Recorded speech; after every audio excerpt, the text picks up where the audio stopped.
Greetings, everyone. Tonight, we embark on a journey through the strange, daring, and occasionally eyebrowless realm of medieval beauty ideals. A realm where the aspiration wasn't to appear vibrant, but instead to resemble someone who had just engaged in a courteous bout of activity before you settle in.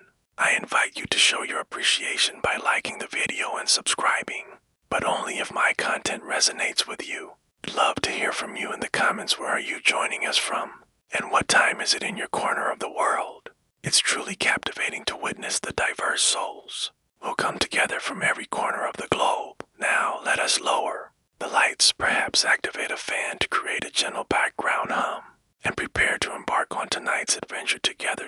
In the realm of the medieval age, a wan complexion did not whisper of sleepless nights. It was a bold declaration, a subtle show of status, a quiet proclamation to the universe that whispered, I am far too affluent to ever bask in the sunlight. Thank you very much. In a time long past, the notion of beauty took on a different hue. Gone were the days when a radiant complexion hinted at yoga smoothies or seaside escapes. Instead, the medieval era wove its own tale of allure. Sun-kissed skin told tales of long hours spent under the open sky, a mark of toil that whispered of humble beginnings. In the 14th century, the art of milking a cow was not a badge of beauty, but rather a sign of hard work and resilience, a life woven with the threads of labor and simplicity. Thus, the lighter your complexion, the greater the esteem in which you were held.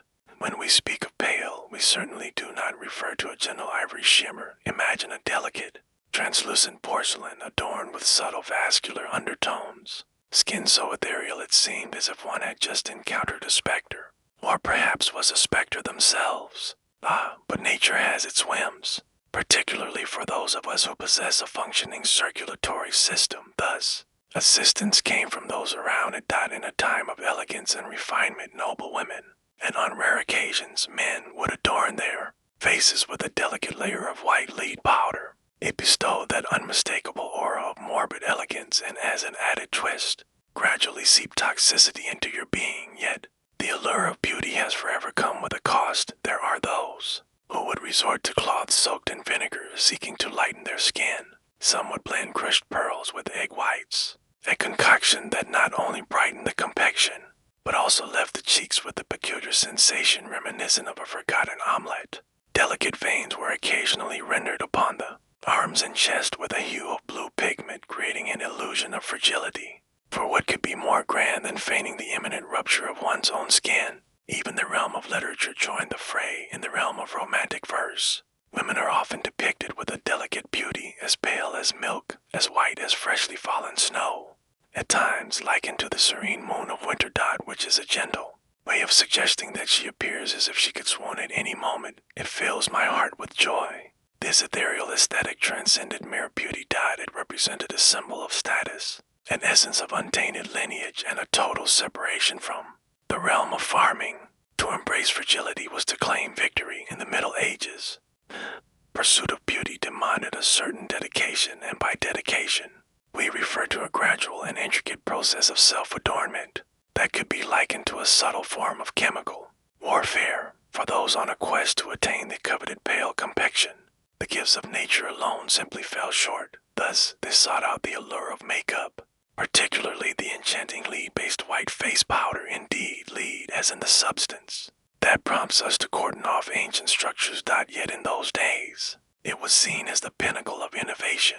The outcome revealed a soft, light, matte surface, akin to the medieval version of a flawless foundation, that brought clarity to the canvas of the skin. It created an illusion of perfection on the skin, yet over time that perfection faded away, revealing an underlying reality far from flawless. To create white lead powder, one would mix vinegar with metal, letting the mixture corrode into a delicate white crust, which could then be finely ground into a powder. Embrace that each day, and behold the magic.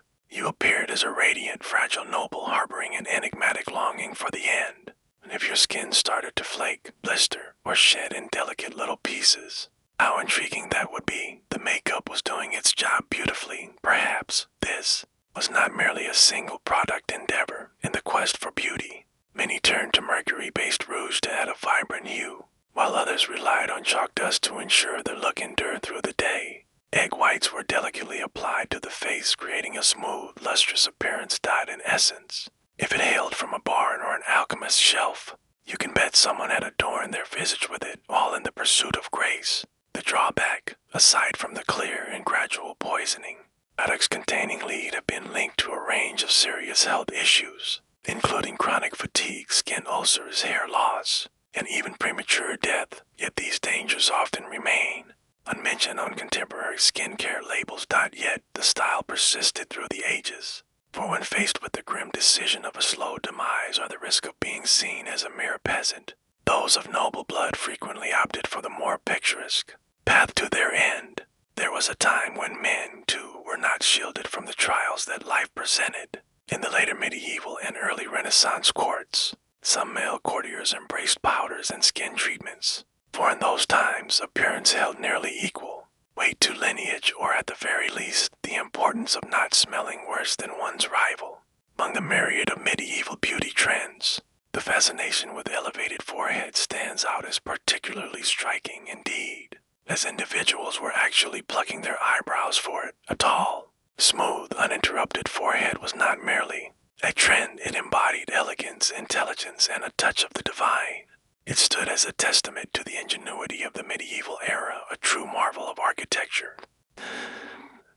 Perfect brow proclaimed, I pass my hours immersed in sacred verses, gazing thoughtfully from the lofty castle panes. I do not possess a shovel. In pursuit of this esteemed appearance, women embarked on remarkable and admittedly uncomfortable endeavors. Eyebrows were meticulously plucked away, and at times, scalp hair was painstakingly removed inch by inch, all in the pursuit of pushing the hairline further back. This was no mere trim. This was an ambitious endeavor that truly pushed the boundaries of imagination. In the days of yore, women were guided by the wisdom of grooming tones that suggested an array of peculiar practices. They were told to wield tweezers, apply hot cloths, and concoct depilatory creams from the most unexpected ingredients: cat dung, quicklime, or even leeches steeped in vinegar. All this effort was dedicated to achieving a forehead so pristine it could serve as a sundial, marking the passage of time with elegance. The outcomes were nothing short of remarkable. Images from that era reveal women adorned with tranquil expressions and foreheads so expansive they could easily accommodate a grand tournament, with pale skin and delicate facial features. This high-domed aesthetic emerged as a symbol of exquisite beauty. There was more to it than just a visage. The essence of fashion embraced this look, with snug hoods, delicate wimples, and the iconic hennons. Those striking cone-shaped hats, these garments worked their magic, drawing the hairline upwards or cleverly concealing the space where eyebrows once graced the face. And this was not merely a fleeting castle phenomenon. Across the lands of England, France, and Italy, noble women embraced the high forehead fashion, as artists and poets celebrated those whose beauty seemed to rise from the very crown of their heads. Naturally, not everyone had the luxury of time, the means to transform themselves into an ideal version. In a flash of medieval creativity, certain women cleverly altered their appearance by raising their hairlines and skillfully concealing the rest with headbands or veils. Indeed, the Middle Ages embraced their own unique approach to contouring. It simply required a greater abundance of fabric. In the enchanting realm of medieval Europe, eyebrows were not merely overlooked, they held a significance that often went unnoticed. They were systematically removed from the narrative. In the vibrant tapestry of modern beauty, bold brows and feathered arches take center stage, often showcased through the lens of TikTok tutorials. Yet, journey back to the 14th and 15th centuries, and you'll find a different narrative. Eyebrows were regarded as mere distractions, unnecessary embellishments on the canvas of the face. In pursuit of the perfect appearance, women meticulously shaped their eyebrows to the brink of disappearance, or in some cases, removed them altogether. What is the reason behind this? In a world where a bare, smooth forehead was the epitome elegance and refinement, any hint of hair growth dared to disrupt the delicate aesthetic. Eyebrows were like tenacious weeds in the lush garden of the face, refusing to be tamed. Some took it a step further, completely shaving the brow area, ensuring that not a single strand dared to disrupt their alabaster high-dome magnificence. It's the kind of dedication that would leave contemporary beauty influencers momentarily speechless. especially since there were no brow pencils to help them regain their shape in the medieval era. Women employed a variety of methods to shape their brows, wielding tweezers, wax, and pumice stones. For those daring enough, concoctions of quicklime, vinegar, or even arsenic were used in their quest for beauty. Indeed, arsenic. For what better way to showcase your commitment to beauty than by flirting with the peril of slight facial disfigurement? This was a moment that transcended mere trends. The art of the era, ranging from illuminated manuscripts to oil portraits, vividly illustrates the prevailing trend. In tales of yore, noble women often emerge with serene foreheads and eyes devoid of emotion, their features elegantly outlined by the purity of their skin. The outcome dances between tranquility and a hint of the otherworldly, swayed by the play of light. Curiously, the no-brow trend unfolded in a way that wasn't completely consistent. In certain regions of Europe, the elegance of thin or gently arched brows endured, particularly as the rich influences from the Middle East and the Byzantine Empire wove their way through the tapestry of trade and conflict. Yet, overall, the message resonated strongly. When your eyebrows are visible, it's a sign that something's amiss in your approach. This was not solely for women. In the realm of courtly elegance, men, particularly those entwined with the intricacies of royal life, would sometimes take to the art of grooming their brows, a subtle nod to the broader pursuit of refinement. Yet the complete removal of such features remained an uncommon practice among men, save for those who had, in the heat of fervent theological discourse, found themselves bereft of their brows. This reveals that the beauty standards of the medieval era were far from embracing a natural appearance. They embodied a sense of curation, symbolism, and a touch of the ethereal in the realm of art. It is a curious truth that angels seldom possess brows. Serendipity, perhaps, not yet it proved successful for them. In the days of yore, a rosy hue upon one's cheeks was a mark of beauty and desirability. Yet, as with many aspects of life in the medieval era, there existed a tapestry of rules, social perils, and an uncertain whisper of damnation lurking in the shadows. The perfect hue was a delicate flush, as if you had just encountered a slightly risque verse or ventured outside for a mere half-minute, but certainly not long enough to catch a tan, heaven forbid. A soft blush graced the cheeks, whispering of youth, vitality, and the essence of life itself, qualities deemed alluring, especially if one could hold on to them beyond the tender age of 28. Yet, one mustn't appear as though they were making an effort. Applying rouge was seen as an act of vanity, and such vanity danced perilously close to the edge of sin. The church held a stern view on women adorning their faces with color, except when it came to those of noble birth or when the act was performed with a sense of humility, a nuance that remains a theological puzzle for scholars to unravel. Yet, the women found ways to adapt and create that in the world of beauty. One might find a palette of nature's finest offerings, the vibrant hue of beetroot juice, the sweet essence of crushed strawberries, the rich tones of mulberries, and the intriguing cochineal, a deep red pigment derived from the delicate dance of crushed insects. Indeed, the presence of bugs serves as a reminder that beauty often comes with its own set of challenges. Some gently caressed their cheeks to summon a natural glow, while others resorted to blends of red ochre or wine sediment applied with precision to evade the watchful eyes of both clergy and discerning neighbors. For those of affluence, the rouge was crafted from red lead or cinnabar, substances that held a perilous secret within their vibrant hues. Yet the reasoning folded like this: I might meet an early end, but I shall do so with rosy cheeks in the esteem of society. Rouge found its way onto cheeks through the gentle caress of cloth, the warmth of fingers, or any handy tool that had not recently danced with the spices of a simmering stew.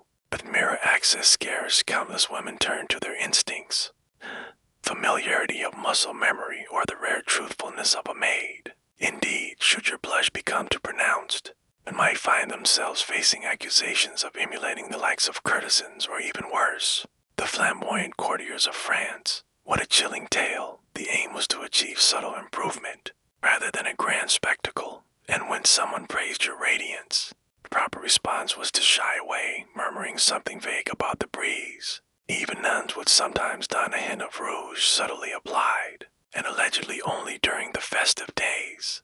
For there is no clearer expression of devotion than a subtle touch of beetroot, nestled behind the cloister. in the enchanting realm of medieval Europe. If your hair lacked the ethereal glow of divine grace or the exquisite allure of a Botticelli angel, you found yourself at a distinct disadvantage from the very start. In the tapestry of medieval times, blonde hair shimmered as the golden standard, a hue that captured the essence of beauty and allured. It was intertwined with the essence of youth, the allure of beauty, the strength of virtue, and, should you require a touch of divine intervention, the Virgin Mary often appeared in art with flowing blonde locks, despite the fact that, from a geographical perspective, she was likely not of that appearance. Yet, the glow held greater significance than mere realism. Should you have entered this world with golden locks, well done to you. You were seen as fortunate, perhaps even managing to escape some of the more tedious tasks. Yet the golden hues of youth often fade, particularly as one steps into the realm of adulthood. In the heart of the medieval era, women wielded their agency with remarkable courage, often finding themselves at the helm of their own destinies, and occasionally stirring the contents of cauldrons. In the realm of homemade beauty, one could find delightful mixtures crafted from saffron, chamomile, ash, honey, and lye. These ingredients were generously applied and then left to bask in the warm embrace of the sun, a process lovingly referred to as sun-basking. It proved most effective when one possessed the unwavering patience of a saint and the resilient skin of a creature born to endure. Some recipes even incorporated urine, believed to enhance color vibrancy, whose essence is this: that aspect had fewer constraints, yet if it bestowed upon your hair that heavenly glow, it was considered a worthy endeavor. Beauty has always carried a hint of the grotesque within its allure. The texture of hair held significance as well. Flowing, lengthy, wavy tresses were the epitome of beauty, ideally draping down your back like an enchanting veil. Yet, this indulgence was a privilege bestowed only upon those who had yet to tie the knot. Once you entered the sacred bond of marriage, your radiant golden locks were destined to be concealed beneath veils, nets, and wraps, a transformation into a new chapter of your life. It seems that the instant you uttered those two words, your hair transformed into a matter of national concern. In the realm of noble women, their hair was a canvas of artistry, often braided, twisted, or tucked into intricate styles, particularly when gracing the court or partaking in sacred ceremonies. These hairstyles often boasted adornments of silk ribbons, beads, or intricate embroidery, serving as a delightful reminder to all that you were far from the life of a sheep shearer. Men also had their place in the tale, though not subjected to the same scrutiny.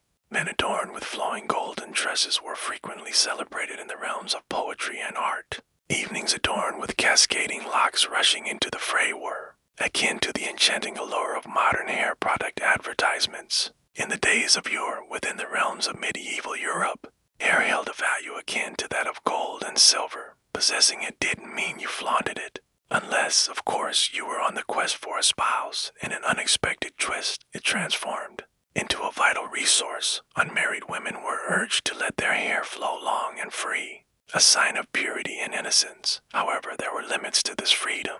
Too much looseness might evoke the image of an ethereal forest maiden, a look only deemed appropriate for those who were, perhaps, genuine saints or facing martyrdom. In another scenario, a soft braid would do just fine. Yet, upon entering the sacred bond of marriage, your hair was swiftly cloaked from the eyes of the world. Congratulations, you now have a husband, and a duty to secure your tresses as tightly as a monastery guards its finest vintage. Step into a realm adorned with veils, wimples, nets, and coifs, where a medieval wardrobe of modesty can shroud even the most luminous blonde. Beneath 3 layers of beige linen, these coverings were not merely modest. They served a purpose, embodying practicality in every stitch. They shielded their tresses from the perils of smoke, the pesky presence of lice, and the unwelcome flattery of wandering minstrels. The most devoted women adorned themselves with layers of coverings. Imagine a coif, a snug cap that rests gently beneath a veil, elegantly secured beneath a wimple that gracefully encircles the chin. The impact. In your appearance, you resembled a devoutly wrapped sandwich, and that was precisely the intention. Yet, the world of fashion often seeks more than mere utility. As the seasons turned, the artistry of headwear blossomed into intricate designs. Golden threads wove through the nets, creating a tapestry of shimmering elegance. Veils took on the form of intricate geometric shapes, crisp and defined. In a time The elegance and grandeur, some noble women adorned their braids with delicate silken cages, embellished with jewels and tiny bells for them. The gentle jingle accompanying each turn of the head was the epitome of refined beauty. Across various cultures, the act of covering one's hair has been intricately linked to notions of virtue and ethics. The veiled head was regarded as a symbol of modesty and virtue. The sight of a married woman's hair unveiled might lead to comparisons with a woman of ill repute, or perhaps even evoke the image of a French woman. Indeed, there were those women who dared to defy the norms. They would allow a delicate curl to escape or don sheer veils that, by the letter of the law, provided coverage, all the while inviting the world to gaze upon their artfully colored dresses. In the heart of the medieval era, clever loopholes thrived, weaving tales of cunning and intrigue. In the realm of medieval allure, there existed a singular, unvoiced decree. Height carries a certain grace, and we're not referring to your stature. In the 15th century, women throughout Europe started to adopt a fashion trend that truly lifted their stature. The hennin dada, you're familiar with it, aren't you? Those grand, cone-shaped hats seemed as if they were crafted by a mind enchanted by the elegance of church steeples, reaching for the heavens with their lofty designs. The hennin was more than mere HEADWE or dot. It was a ladder of society that you donned. These hats could soar to heights of 2 feet and on occasion even beyond, particularly among the distinguished French and Burgundian elite. The loftier the hennin, the greater your standing, and the more thresholds you collided with on your journey to the feast. Crafted from exquisite silk, sumptuous velvet, or rich brocade, hennins were meticulously designed with wire frames, bestowing upon them a strikingly aerodynamic silhouette. A delicate veil often flowed from the tip, bringing with it an air of enchantment, intrigue, and a delightful risk of entanglement with flickering candles. Ah, the delicate dance of tucking your hair beneath one of these creations was truly a craft unto itself. Locks were intricately woven and tucked into the comb, or at times entirely shaved around the forehead to ensure the hennin perched just right.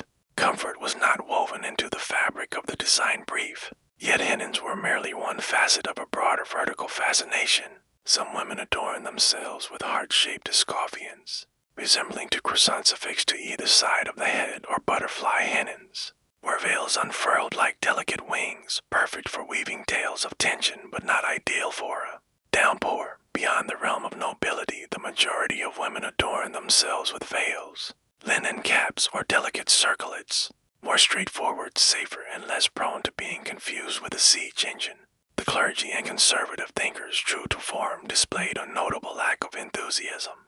They cautioned that such flamboyance beckoned vanity, sin, and perhaps even a strain on the neck. Yet, hennins continued to captivate the hearts of those with the means to indulge, much like countless misguided yet stylish notions that have woven through the tapestry of history. And though men didn't don towering cones, they certainly had their own unique expressions of style. Imagine vibrant feathered caps, luxurious fur-trimmed hoods, and whimsical pointy shoes that might just serve as fencing gear. In the days of yore, the vision of a woman's perfect form was not one of athleticism, curves, or defined muscles. No, the aim was to embody a sense of fragility, modesty, perhaps to suggest a gentle return from a moment of swoon. Perfect image was slender, delicate, and almost otherworldly, reminiscent of a being nourished by honeyed waters, lyrical verses, and perhaps a touch of fragility. Guides on beauty overlooked the importance of cultivating strength and endurance. For women, the sole expectation placed upon you was to raise your veil in a playful manner, casting a coy glance aside, perhaps even allowing yourself to swoon a little. Yet this tale wasn't merely about appearing unwell, at least not in a blatant manner. Perfect balance lay in that delicate space.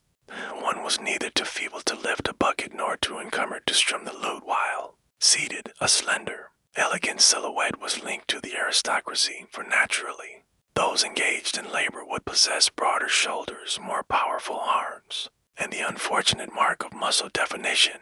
There was a focus on a slender waist, gentle curves, and an overall sense of weary spirituality. In the realm of fashion, dresses were designed with waistlines delicately cinched just below the bust, reminiscent of an early empire waist. This clever styling choice served to elongate the torso, creating an enchanting illusion of height and fragility, and if that mirage sought assistance, tight lacing was at hand, not exactly corsets as those would come later, but the snugly fitted. Girdles and surcoats served their purpose remarkably well, yet striving for an excessively slender form was not the aim either in eras marked by famine or plague. A gaunt figure would raise alarms, signaling that the individual might be teetering on the brink of death. A gentle curve, especially in the visage or the hips, was seen as a sign of vitality and abundance. In essence, if you possess the resilience to endure the harshness of winter while still exuding a sense of artistry, you found yourself in the perfect balance. The dietary guidance of that era lacked a sense of equilibrium. In the realm of beauty, one might discover ancient wisdom suggesting the consumption of fennel to aid digestion, the use of rose petals to freshen breath, and the indulgence in wine to enhance one's complexion. The essence of sustenance. What tales does protein weave into our daily lives, only if it still bore a feathered dot in contrast?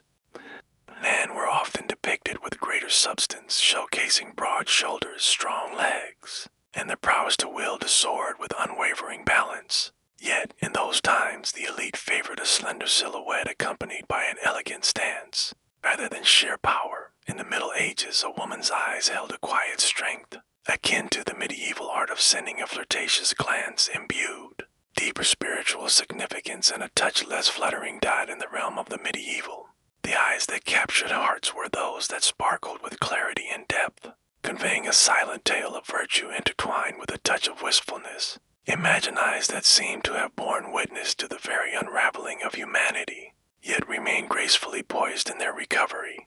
The poets of that era were utterly captivated by them. They painted the eyes as radiant spheres, glistening droplets from the heavens, or deep reservoirs of unwavering devotion. What they seldom mentioned was the bloodshot eyes, the allergy-ridden sneezes, or the sleepless nights spent churning butter. In Northern Europe, light-colored eyes, be they blue or gray, were frequently celebrated, embodying notions of innocence and purity. They carried with them an unspoken belief that one had not been tainted by the darker aspects of life, or at the very least chose to feign ignorance of them. In the sun-kissed lands of southern Europe, the allure of darker eyes captivated hearts, particularly when they were graced by noble heritage and a generous dowry. Enhancing the eyes was a journey of transformation, daunting in a time long past where the artistry of beauty was crafted with mere charcoal and soot, danced in the air, illuminating the faces of those who dared to dream. In a time of beauty experimentation, some women delicately applied a touch of black powder around their lashes, seeking to enhance the allure of their eyes. Yet, this daring endeavor came with its own set of risks: irritation, blurry vision, or perhaps the unintentional birth of the first smoky eye. Yet, many women turned to the wonders of nature and the artful play of light, yearning to appear more wide-eyed, approach the flickering flame of a candle, desire to appear noble. Always keep your gaze low, even if you stumble upon the feline. Curiously, eyes glistening with a hint of moisture were met with admiration. It hinted at a deep emotional awareness, a sense of devotion, perhaps the feeling that you had just emerged from a moment of prayer, or the contemplation of something inspiring, like an extensive poem celebrating purity, though artificial. Tears were out of reach.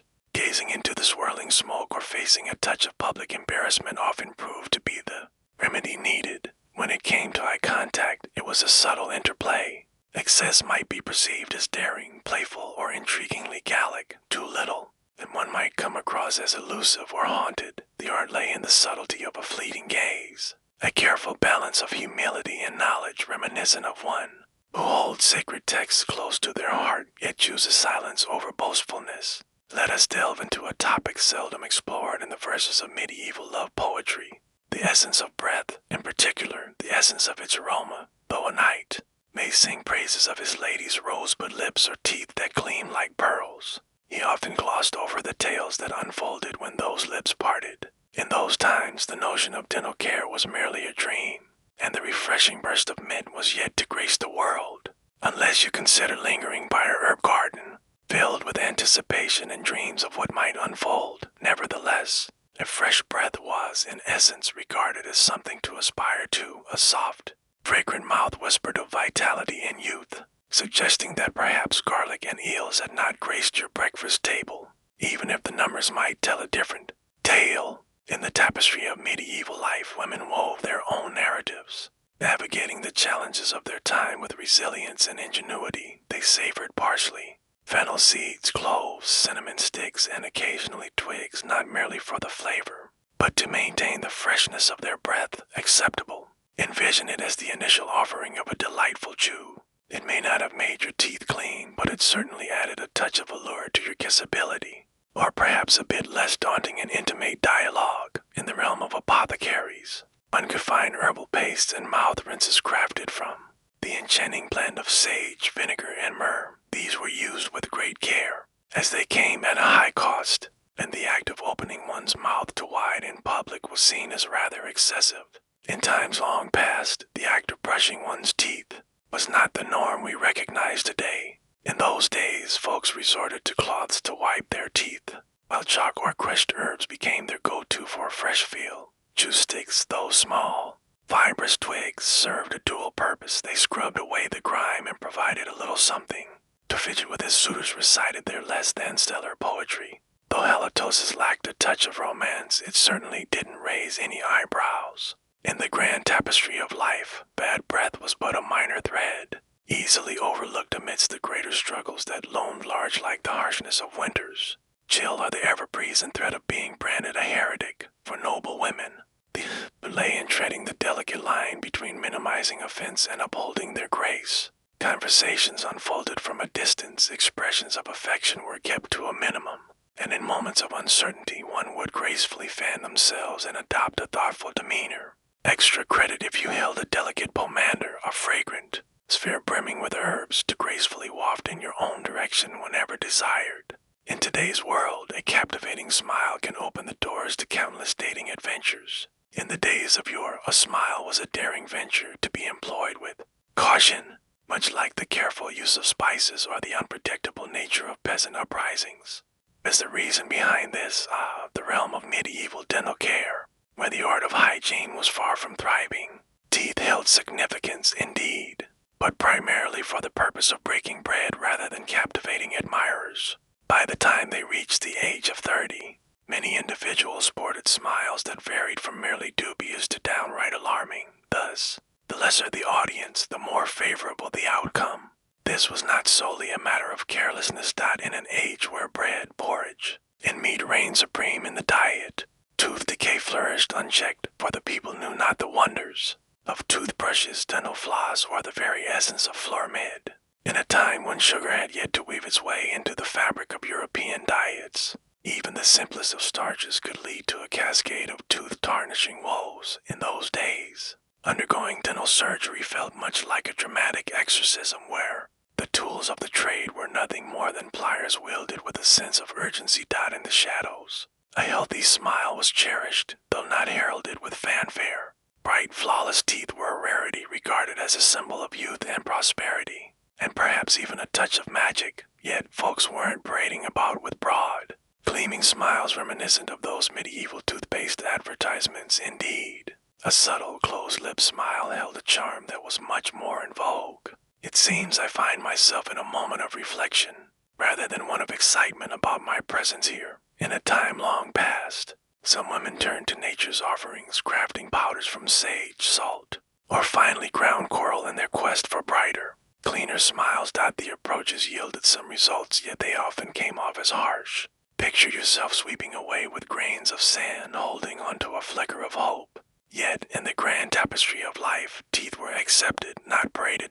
In the realm of medieval art, one will find that the joyous expression of open-mouthed smiles is a rare sight indeed. Even the most virtuous and celestial beings often choose to maintain a respectful silence, as if they to possess an unspoken understanding of the perils that come with revealing their teeth. Neither were men untouched by this fate.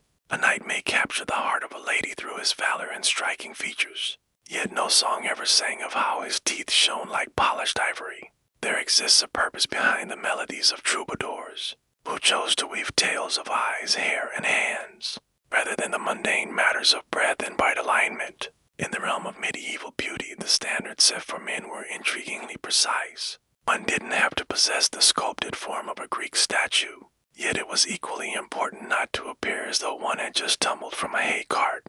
The perfect balance lay in that intriguing space where one was poised to engage in a joust, yet could effortlessly weave a poetic tale about the art of jousting, without ever stepping into the arena. Perfect figure stood tall and lean, with broad shoulders that spoke of strength and, most crucially, an air of noble indifference that set him apart, neither overly muscular, which would imply hard work, nor soft, which would hint at laziness or indulgence in too much mead. In the shadows of the training grounds, you yearned to wield a sword with the grace of a seasoned warrior, but only when the squire's attention was elsewhere. Features such as a defined jawline, high cheekbones, and a straight nose were often seen as the epitome of beauty. Envision a noble figure depicted in a radiant manuscript, rather than a rugged leader of the village. In various times and places, the choice between a meticulously groomed beard and a flawlessly smooth face held significance, reflecting the customs and preferences of the era, yet it was essential for it to appear deliberate rather than resembling a wanderer who had been adrift in the wilderness for a week. Hair often cascaded to the shoulders, meticulously styled, particularly among the noblemen in many courts. The allure of curls captivated all, particularly those that seemed to spring forth naturally or possessed that enchanting appearance. Some men even employed curling irons, indeed small, heated rods, or herbal rinses to elevate texture and shine. For there's no clearer sign of superiority over toil than lounging for 45 minutes as your page boy meticulously arranges your fringe. Garments significantly contributed to the refinement of the male form. Padded shoulders, cinched waists, and fitted tunics wove together the fabric of an ideal silhouette.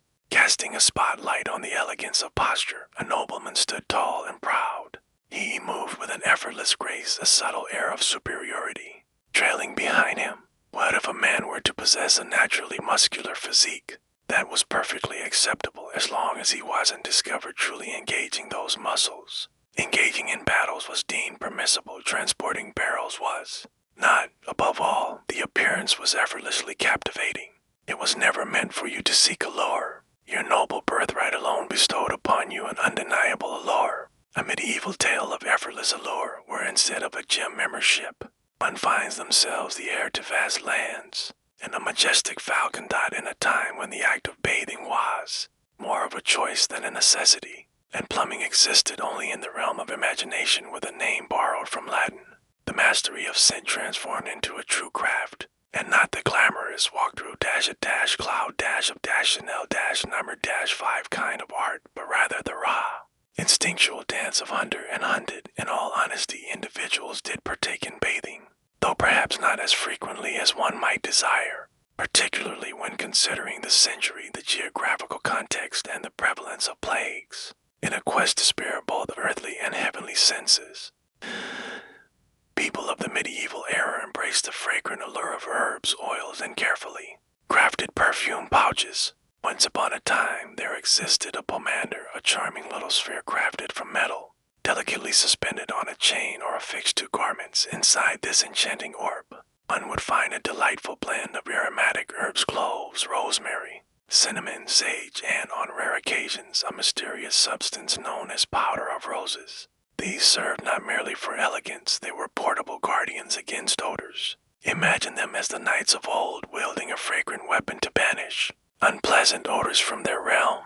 The nobility held a fondness for gloves imbued with fragrance, handkerchiefs that whispered of elegance, and combs that carried a hint of allure. Every element was ripe for the art of scent elevation, even the hair, which occasionally received a generous splash of floral waters or vinegar infusions, offering a fragrance that was a touch more pleasant than the mingling of sweat and despair. The essence of perspiration, indeed, folks were drenched in it. In the days of yore, the garments of the medieval folk draped heavily upon their shoulders, while the summer sun blazed fiercely overhead, leaving them to endure the discomfort of an era yet to discover the wonders of modern hygiene. What's the answer? Soft layers of linen, eagerly soaking up sweat, could be washed more often than their woolen or silk counterparts, ensuring comfort and freshness. They tucked in herbal sachets beneath their layers, weaving a fragrant hope to chase away the lingering odor. In the tapestry of history, bathhouses emerged as notable establishments, particularly during the early and late medieval periods, though the paths to these sanctuaries of cleanliness were often uneven and unpredictable. In time, the church cast a disapproving eye on communal nudity, casting a shadow over the once vibrant spirit of hygiene enthusiasm. Thus, many embraced the practice of dry bathing, a ritual that is as uninvigorating as it may seem, gently dabbing oneself with a soft cloth followed by a delicate mist of fragrant water, and imagining that this ritual suffices. And then there were those who went above and beyond, individuals who tucked flower petals into their shoes or nestled birds within their bed linens, all to evoke the faint essence of someone who had wandered through a garden. In the enchanting realm of medieval Europe, beauty transcended mere appearance. It was imbued with profound moral significance. A carefully crafted visage might serve as a heavenly gift, a tool for social maneuvering, or a cunning snare laid by the devil, occasionally embodying all three before the day's first meal. To embody beauty was to tread a delicate path. In one realm, the allure of physical beauty, with its clear skin, harmonious features, and delicate pallor, was seen as a hallmark of virtue.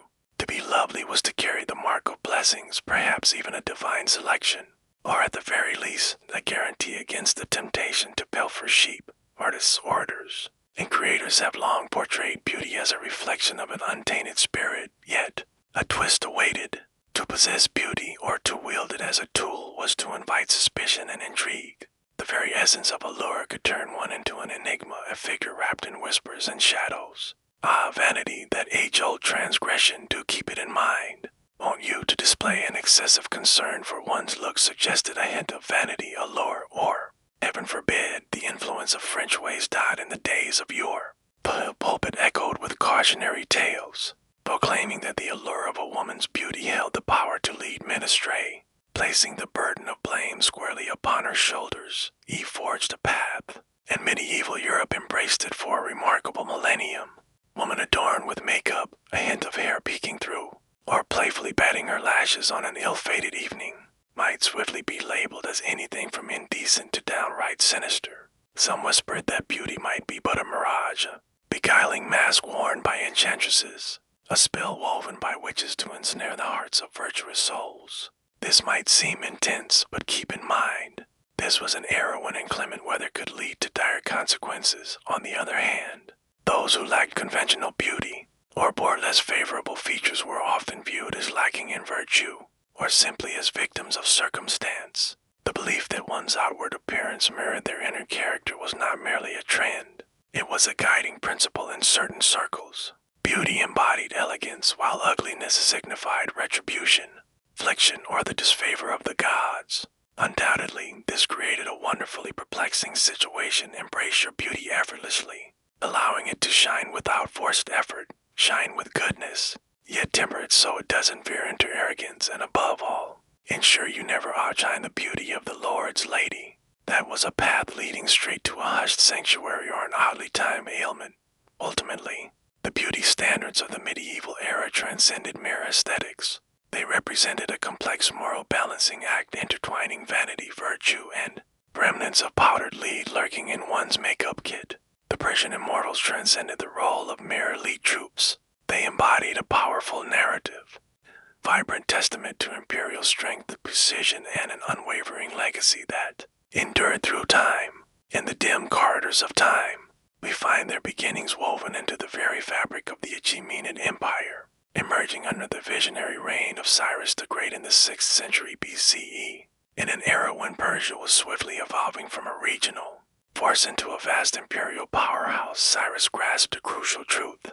Every great empire requires a sturdy foundation, one that goes beyond mere administrators and governors. It calls for a distinguished force capable of asserting its might, igniting unwavering loyalty and quelling dissent with remarkable precision. And so, the Immortals came into existence. The title Immortals transcended mere royal embellishment. It was a brilliant blend of strategy and psychological prowess, as recounted by Herodotus. Their might was consistently maintained at precisely 10,000 warriors. Should a man meet his end, fall prey to illness, or suffer injury, he would be swiftly succeeded.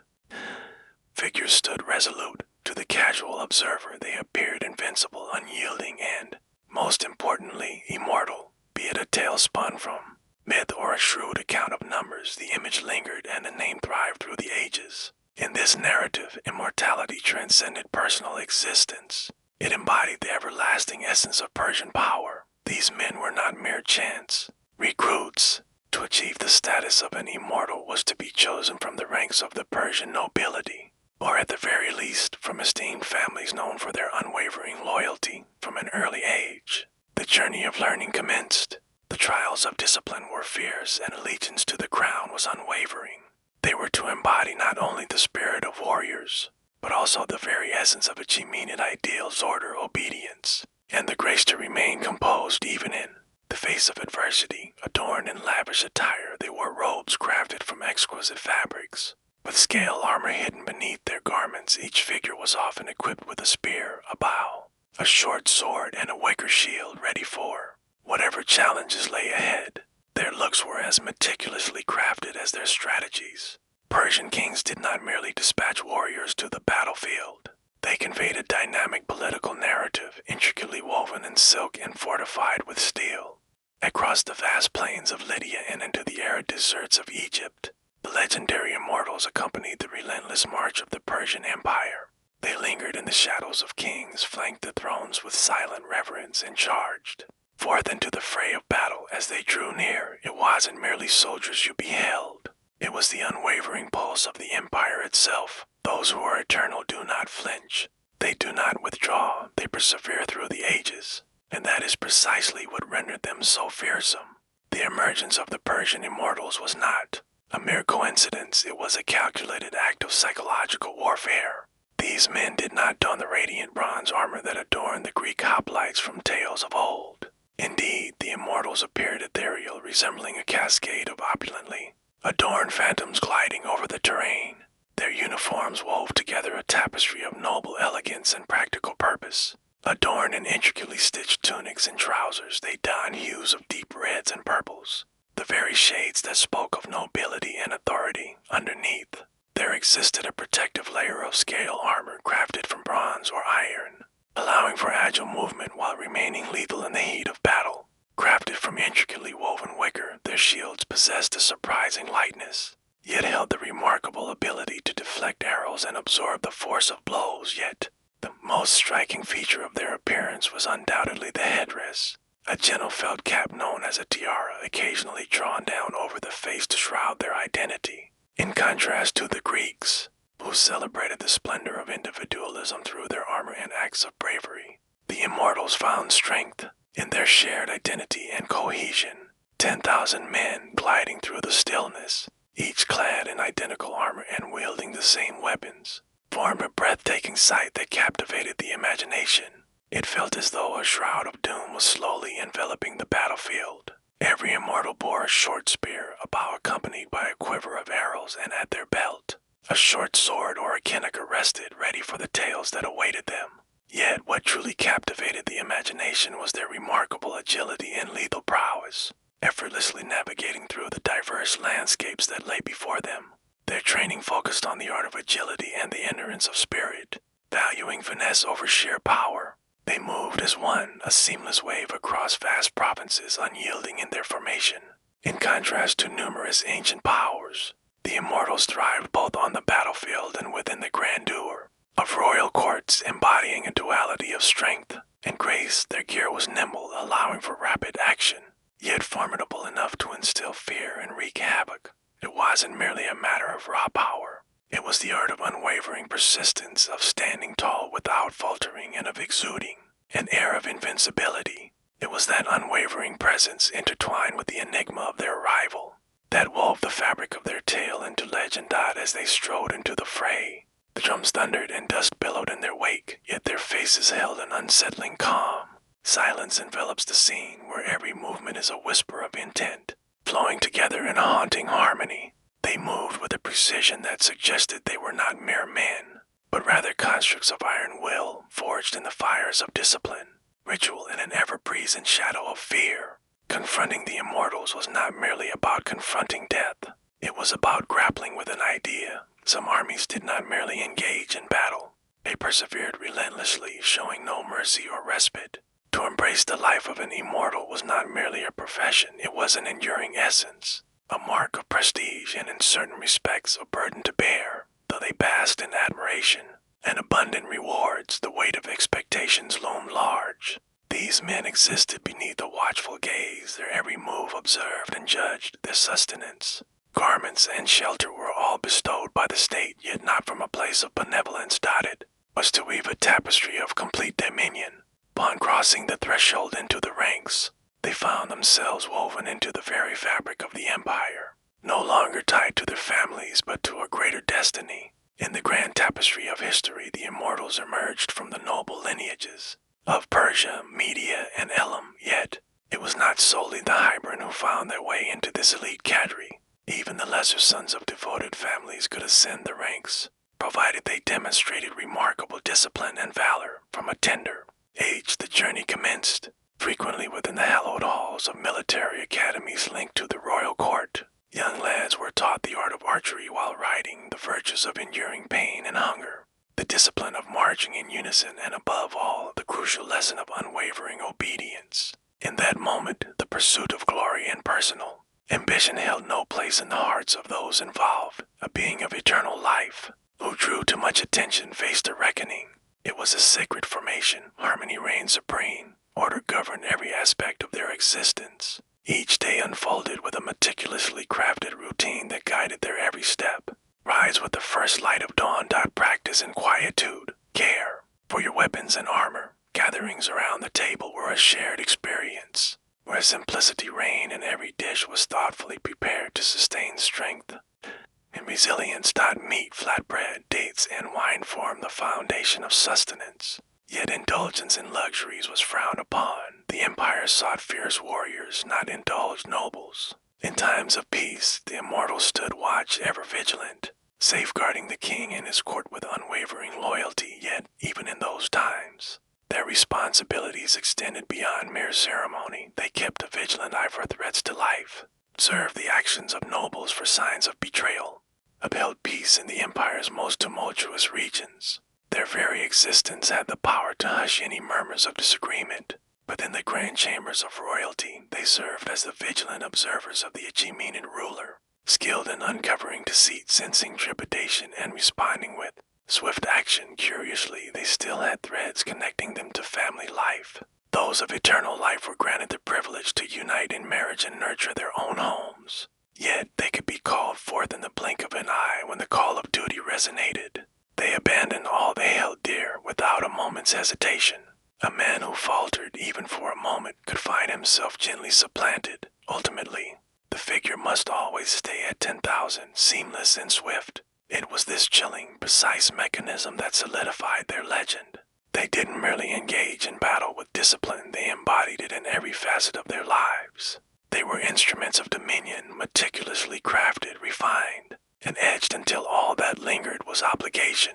Well, it was Cyrus the Great who first envisioned the immortals. It was Darius the Great who truly refined their legacy down in the year 522 BCE. As Darius ascended to power amidst a backdrop of palace, intrigue, and assassination, he wielded the immortals. As a means to legitimize and fortify his reign, they had transcended their role as mere protectors.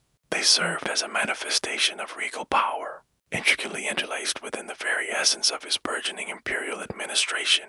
Darius grasped that true power lay not just in the might of armies, but in the captivating facade of order and the sense of fate that enveloped it. And nothing conveyed that vision more powerfully than the immortals. He showcased them at grand festivals, positioned them prominently throughout his newly established capital of Persepolis, and dispatched them on prestigious missions. They stood in plain sight, ever poised, ever unchanging, 10,000 timeless visages of Persian supremacy. Yet Darius transformed their strategic function as well. Guided by his vision, the immortals emerged as a pivotal force in the intricate tapestry of Persian combined arms warfare. Once regarded solely as elite infantry, they now found themselves woven into a tapestry of warfare, joining forces with archers, cavalry, and chariotry to execute synchronized strikes. Darius held strategic flexibility in the highest regard, compelling the immortals to evolve and adjust. They honed their skills with unwavering dedication in the art of ranged combat, the intricacies of siege warfare, and the delicate dance of battlefield coordination. Accounts from later Greek observers recount a scene of chilling precision. as they unleashed arrows in synchronized volleys, steadily advancing behind their wicker shields. Unwavering in their formation, they found themselves deeply entwined in the efforts to quell uprisings. In a time long past, Darius' vast empire unfurled its reach from the sun-kissed sands of Egypt to the distant banks of the Indus Valley. Whispers of rebellion echoed through the lands with unsettling regularity. The Immortals frequently led the charge in response in Elam, Babylon, and Scythia. They served as both a form of retribution and a powerful communication.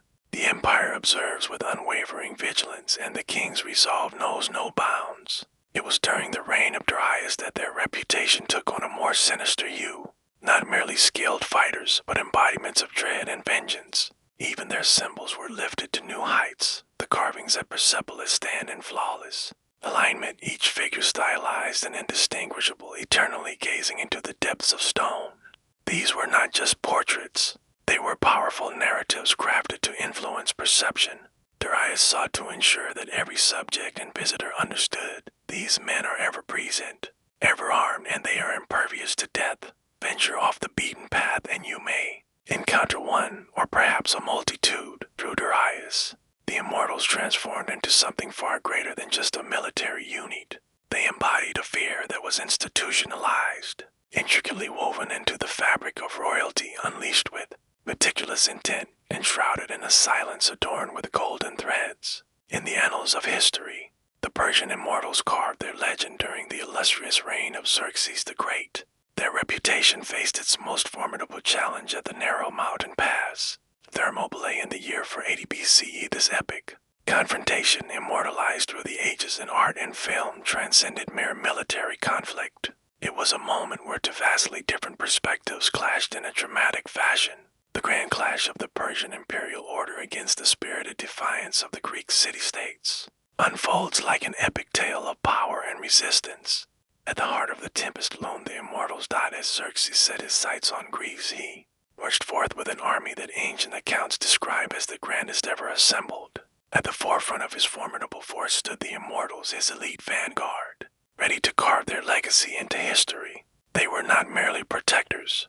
They were a precise instrument cutting through the tumult of disorder. They arrived with a legacy that spoke volumes before they even set foot in the room.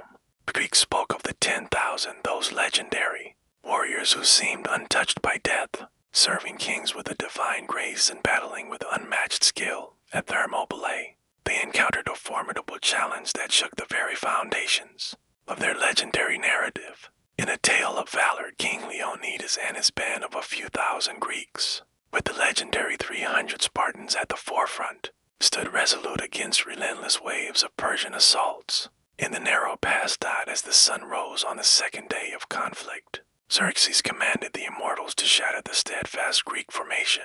It was destined to be a devastating strike. Indeed, they stood as the pinnacle among the finest, yet what unfolded was far from the swift defeat Xerxes had anticipated. Though the Immortals possessed great skill, they found themselves limited by the narrow confines of the pass. In the tight confines of the battleground, their bows proved nearly ineffective. Their shorter spears fell short against the formidable reach of the Greek hoplites' long dory. For hours they engaged in fierce combat with the disciplined Spartans, who stood resolute in their tightly interlocking phalanxes. Honed from childhood for precisely this kind of battle, the Immortals faced significant losses. Profound ones, Herodotus observed, perhaps with a hint of amusement, that they achieved no greater success than the common soldiers. It was more than a mere loss on the battlefield. It was a shattering of their very identity. The Immortals had always seemed beyond reach, deities of battle clad in silk and scale, yet at Thermopylae they shed their blood. They met their end, and for the first time the facade of their eternal existence shattered beneath the relentless force of Spartan spears and the unyielding spirit of Greek resistance. Even in their downfall, they still struck fear into the hearts of many. They transformed. They united, and they pressed forward once more. Endurance, it seems, is the true essence of immortality rather than mere invincibility. The most captivating aspect of the Persian Immortals lay not merely in their rigorous training or strategic prowess on the battlefield, but in the intricate system that underpinned their existence. What truly granted them everlasting presence wasn't sorcery or celestial. blessing but the art of governance, a chilling, unyielding machine of red tape, as one eternal being met their end, be it through the clash of swords, the grip of disease, or the quiet choice of departure. Another rose to fill the void without hesitation, without sorrow or ritual, merely an effortless replacement. Once upon a time, the number stood steadfast at 10,000, unwavering and constant in its presence. This was not merely a flourish of words, it was crafted with intention. In the grand tapestry of the Achaemenid Empire, logistics wove the threads, its strength with the immortal standing as the shining embodiment of this intricate system. There existed a perpetually nurtured assembly of aspiring talents and hopefuls, young men being carefully prepared to step into roles the instant they became available. In the heart of the capital, these replacements were carefully monitored, rigorously trained and assigned to lesser tasks, patiently awaiting their moment to rise to the occasion. This internal structure transformed the immortals into something dynamic, elevating them beyond mere status as an elite unit. They existed as a vibrant tapestry of brilliance, perpetually renewing, perpetually transforming. To weave this tale, records were maintained with utmost precision. In a realm where authority held sway, the Hazarapates, or commanders of 1,000, took charge of the vital tasks of recruitment, discipline, and supply, ensuring the strength and order of their ranks. 10 commanders stood valiantly under the watchful eye of the supreme leader of the immortals.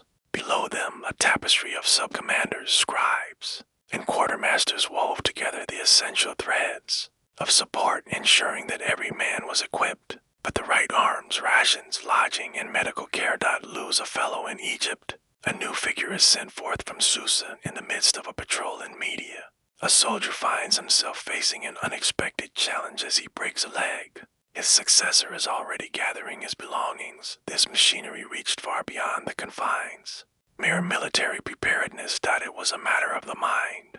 The facade of 10,000 steadfast warriors served as a weapon of imperial dread. Should one meet their end, another would swiftly take their position. It was of no consequence who they were. As individuals, the essence of the identity held no significance. A timeless essence lingered in the air, like a creature of many heads woven from threads of discipline and elegance. The immortals conjured an image of an unyielding power, for the machine never took a moment to mourn, even beyond the clash of arms. This system operated with remarkable precision. When an immortal skin strayed from loyalty or found themselves entangled in political webs, they were discreetly set aside and substituted. Without scandal or drama, the tale unfolds quietly. The line advanced, seemingly untouched by the passage of time. This mechanism, so far into the glory-seeking spirit of the Greeks, may well have been the greatest strength of the immortals. Neither skill nor courage defined them, but rather the chilling realization that they could never truly vanish. Though the Persian immortals are often celebrated as fierce warriors, they embodied a more nuanced role, serving as diplomats clad in their formidable armor. In the Achaemenid perspective, military might transcended mere conquest. It embodied a sense of presence. The immortals were frequently dispatched not solely for battle, but to be witnessed, to grace foreign courts as vibrant symbols of Persian elegance and strength. Clad in flowing silken robes adorned with gilded weapons, they commanded a fearsome presence in the heat of battle, yet exuded an enchanting grace in moments of tranquility. As ambassadors journeyed to distant realms, the immortals would frequently join their ranks, not to shield them, but to captivate the onlookers. Picture a select group of distinguished companions, making their way into a grand city of ancient Greece or Babylon. In a time long past, Darius's vast empire unfurled its reach from the sun-kissed sands of Egypt to the distant banks of the Indus Valley. Whispers of rebellion echoed through the lands with unsettling regularity. The immortals frequently led the charge in response in Elam, Babylon, and Scythia. They served as both a form of retribution and a powerful communication. The empire observes with unwavering vigilance, and the king's resolve knows no bounds. It was during the reign of Darius that their reputation took on a more sinister hue. Not merely skilled fighters, but embodiments of dread and vengeance. Even their symbols were lifted to new heights. The carvings at Persepolis stand in flawless alignment, each figure stylized and indistinguishable, eternally gazing into the depths of stone. These were not just portraits. They were powerful narratives crafted to influence perception, Darius sought to ensure that every subject and visitor understood these men are ever present, ever armed, and they are impervious to death. Venture off the beaten path and you may encounter one, or perhaps a multitude, through Darius. The Immortals transformed into something far greater than just a military unit. They embodied a fear that was institutionalized, intricately woven into the fabric of royalty, unleashed with meticulous intent and shrouded in a silence adorned with golden threads. In the annals of history, the Persian Immortals carved their legend during the illustrious reign of Xerxes the Great. Their reputation faced its most formidable challenge at the narrow mountain pass, Thermopylae, in the year 480 BCE. This epic confrontation, immortalized through the ages in art and film, transcended mere military conflict. It was a moment where two vastly different perspectives clashed in a dramatic fashion. The grand clash of the Persian imperial order against the spirited defiance of the Greek city-states unfolds like an epic tale of power and resistance. At the heart of the tempest loomed the Immortals. As Xerxes set his sights on Greece, he marched forth with an army that ancient accounts describe as the grandest ever assembled. At the forefront of his formidable force stood the Immortals, his elite vanguard, ready to carve their legacy into history. They were not merely protectors. They were a precise instrument cutting through the tumult of disorder. They arrived with a legacy that spoke volumes before they even set foot in the room. Greeks spoke of the 10,000, those legendary warriors who seemed untouched by death, serving kings with a divine grace and battling with unmatched skill. At Thermopylae, they encountered a formidable challenge that shook the very foundations of their legendary narrative. In a tale of valor, King Leonidas and his band of a few thousand Greeks, with the legendary 300 Spartans at the forefront, stood resolute against relentless waves of Persian assaults. In the narrow pass, as the sun rose on the second day of conflict, Xerxes commanded the Immortals to shatter the steadfast Greek formation. It was destined to be a devastating strike. Indeed, they stood as the pinnacle among the finest, yet what unfolded was far from the swift defeat Xerxes had anticipated. Though the Immortals possessed great skill, they found themselves limited by the narrow confines of the pass. In the tight confines of the battleground, their bows proved nearly ineffective. Their shorter spears fell short against the formidable reach of the Greek hoplites' long dory. For hours they engaged in fierce combat with the disciplined Spartans, who stood resolute in their tightly interlocking phalanxes. Honed from childhood for precisely this kind of battle, the Immortals faced significant losses. Profound ones, Herodotus observed, perhaps with a hint of amusement, that they achieved no greater success than the common soldiers. It was more than a mere loss on the battlefield. It was a shattering of their very identity. The Immortals had always seemed beyond reach. Deities of battle-clad in silk and scale, yet at Thermopylae they shed their blood. They met their end, and for the first time the facade of their eternal existence shattered beneath the relentless force of Spartan spears and the unyielding spirit of Greek resistance. Even in their downfall, they still struck fear into the hearts of many. They transformed.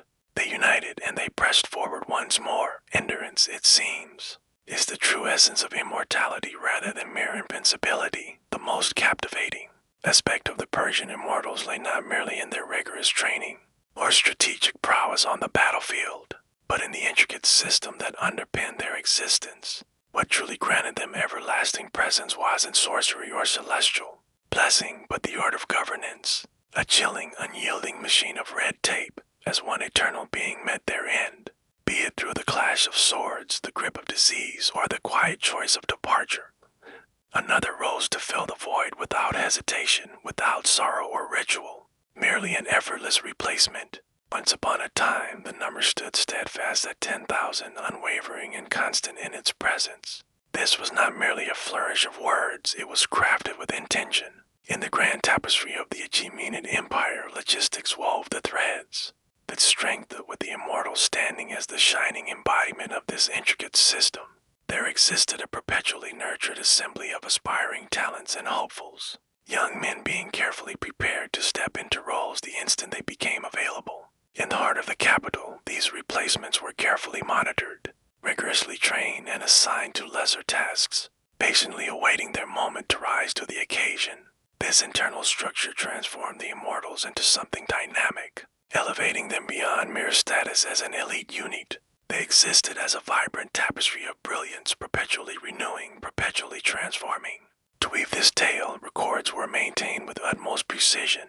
In a realm where authority held sway, the Hazarapates, or commanders of 1,000, took charge of the vital tasks of recruitment, discipline, and supply, ensuring the strength and order of their ranks. 10 commanders stood valiantly under the watchful eye of the supreme leader of the Immortals.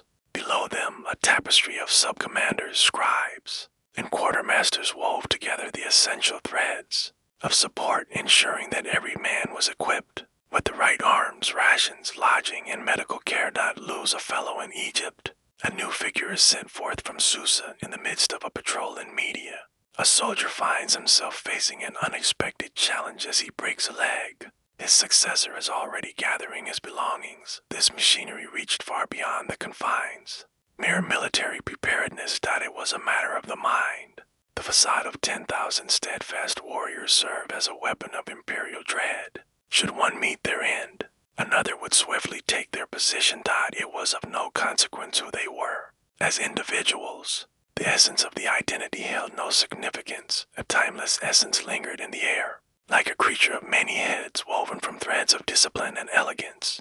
The Immortals conjured an image of an unyielding power, for the machine never took a moment to mourn, even beyond the clash of arms. This system operated with remarkable precision. When an Immortal skinned straight from loyalty or found themselves entangled in political webs, they were discreetly set aside and substituted. Without scandal or drama, the tale unfolds quietly.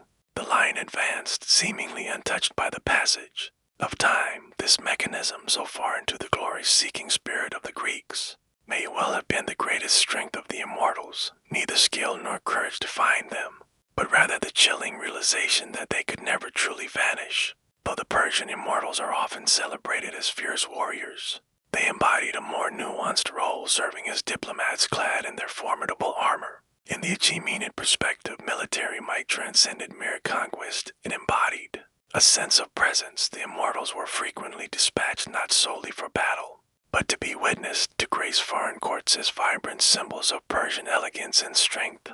Clad in flowing silken robes adorned with gilded weapons, they commanded a fearsome presence in the heat of battle, yet exuded an enchanting grace in moments of tranquility. As ambassadors journeyed to distant realms, the Immortals would frequently join their ranks, not to shield them, but to captivate the onlookers.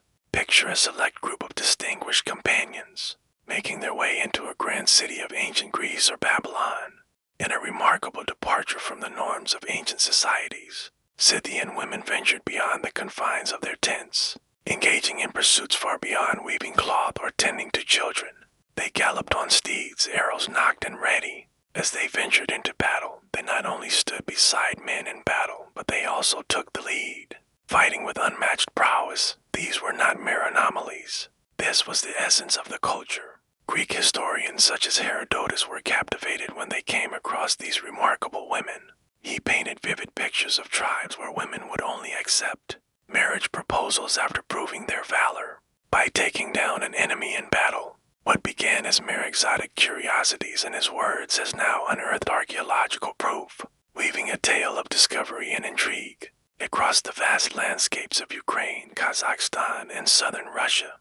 Burial mounds known as kurgans whisper tales of the past, revealing astonishing treasures hidden within their ancient embrace. The remains of young women interred with bows, arrows, swords, and marks of battle wounds tell a tale of valor and strength. In a remarkable find, a woman was uncovered, an arrowhead embedded in her spine, her body clad in armor and her resting place adorned with treasures. These were not mere ceremonial weapons. They had been cast aside, and so had she, in the tapestry of ancient civilizations. Scythian society wove a narrative that stood apart from its contemporaries. The vast steppe called for a spirit of movement and strength in the face of challenges. All members of the tribe, regardless of gender, were called to ride, hunt, and protect their community. From a young age, girls took to the bow and arrow just as eagerly as their male counterparts. Clad in identical leather trousers and matching armor, they stood united. They donned their hair and tattoos in a strikingly similar manner, bending seamlessly on horseback amidst the tempest of arrows. This forged a culture of warriors, where the roles of gender danced freely on the battlefield. yet adhered to rigid lines beyond its confines. A Scythian woman, fierce and formidable at full gallop, would then gracefully return to her home, embracing her sacred rituals and nurturing her family with unwavering devotion. The two roles harmoniously coexisted.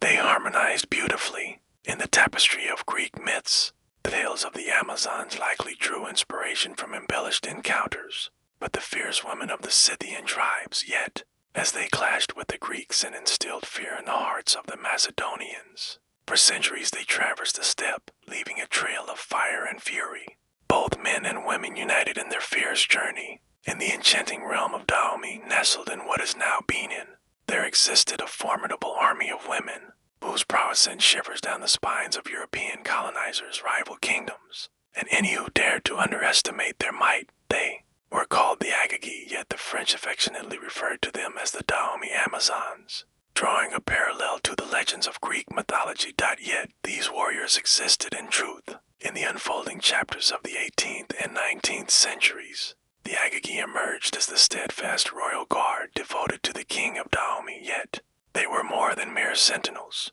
They were the finest warriors honed in the art of combat, sworn to protect, and resolute in their advance. Once they might have been mere elephant hunters or palace attendants, but as the sands of time shifted, they transformed into a formidable and feared military force. Selected in their youth, often for their remarkable strength or indomitable spirit, the Agagi were taken from their families and immersed in rigorous training. The commitment was absolute. They navigated treacherous obstacle courses brimming with thorns, engaged in fierce duels with genuine blades, and pledged solemn oaths of celibacy and unwavering loyalty to their king. Adorned with braided sashes, they wielded muskets, machetes, and clubs, yet their most formidable weapon lay in the realm of the mind. In the 19th century, European observers found themselves taken aback by the audacity and ferocity displayed before them. With a sense of foreboding, a French officer observed as a Dahomey Amazon charged ahead, swiftly tearing open a man's throat before nonchalantly cleaning her blade. These were warriors of substance, not mere symbols. They were the daring vanguard, thrust into the heart of raids, battles, and ambushes. In the tumultuous backdrop of the 1890s, the Agagi stood resolute against the formidable French colonial troops. During the Franco-Dahomey Wars, though they faced overwhelming odds and a lack of firepower, they bravely initiated night raids, orchestrated ambushes, and battled fiercely inch by inch to protect their realm. Their unwavering spirit compelled French commanders to reevaluate their strategies and the beliefs they held regarding gender in warfare, yet it was not solely their triumphs on the battlefield that held significance. In a world dominated by patriarchal norms, the Dahomey Amazons emerged as fierce warriors, crafting their own narrative of autonomy and power. They guided monarchs, executed ceremonial rites, and crafted the realm's diplomatic strategies, not from the shadows but with swords drawn. Although the French emerged victorious over Dahomey, the tale of the Agagi continues to resonate through the ages. Indeed, their enduring influence has sparked the creation of contemporary fictional heroes, such as the Dora Milaje in Marvel's Black Panther. Yet, as is often the case, reality holds a grandeur that surpasses the imagination. In the dimly lit chapters of Japan's medieval past, remarkable woman gallops through tales of valor and myth. Tomo Gozen in the late 12th century, fierce samurai warrior emerged, battling valiantly in the Jinpei War, a savage civil strife pitted the Minamoto against the Taira clans, ultimately leading to the dawn of the first shogunate.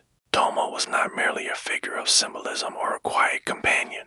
She stood as a commander, a master of the sword, and a skilled archer, honed in the lethal dance of warfare and renowned for her unmatched accuracy in battle. Her tale unfolds most notably within the Hike Monogatari, a grand narrative that intertwines historical events with a lyrical essence. In this tale, Tomo is portrayed as a vision of beauty. Her skin is white as snow, her hair cascading long, and her features captivatingly enchanting, yet the following line unleashes the true storm. She wielded her bow with an unmatched strength, and as a swordswoman, she embodied the spirit of 1,000 warriors. Beauty and lethality danced together, intertwined in a captivating embrace. In the midst of a turbulent era, Tomo stood by the side of Minamoto no Yoshinaka, a formidable warlord and perhaps the object of her affections. As he embarked on his quest to claim the heart of Kyoto, she was neither a companion of the camp nor a healer on the battlefield. Amidst the chaos, she stood at the forefront,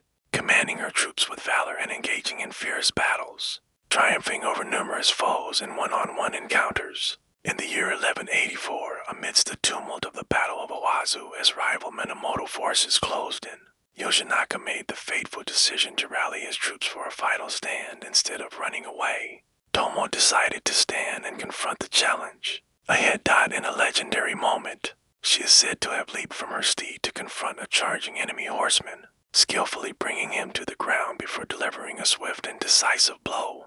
That ended his threat right then and there. With a serene demeanor, she gracefully remounted and ventured forth into the tumult. That moment, perhaps enhanced by time, perhaps rooted in reality, has persisted through the ages as a testament to her unparalleled grace and mastery. Yet, the fate of Tomo following the war lingers in the shadows, an enigma waiting to be unraveled.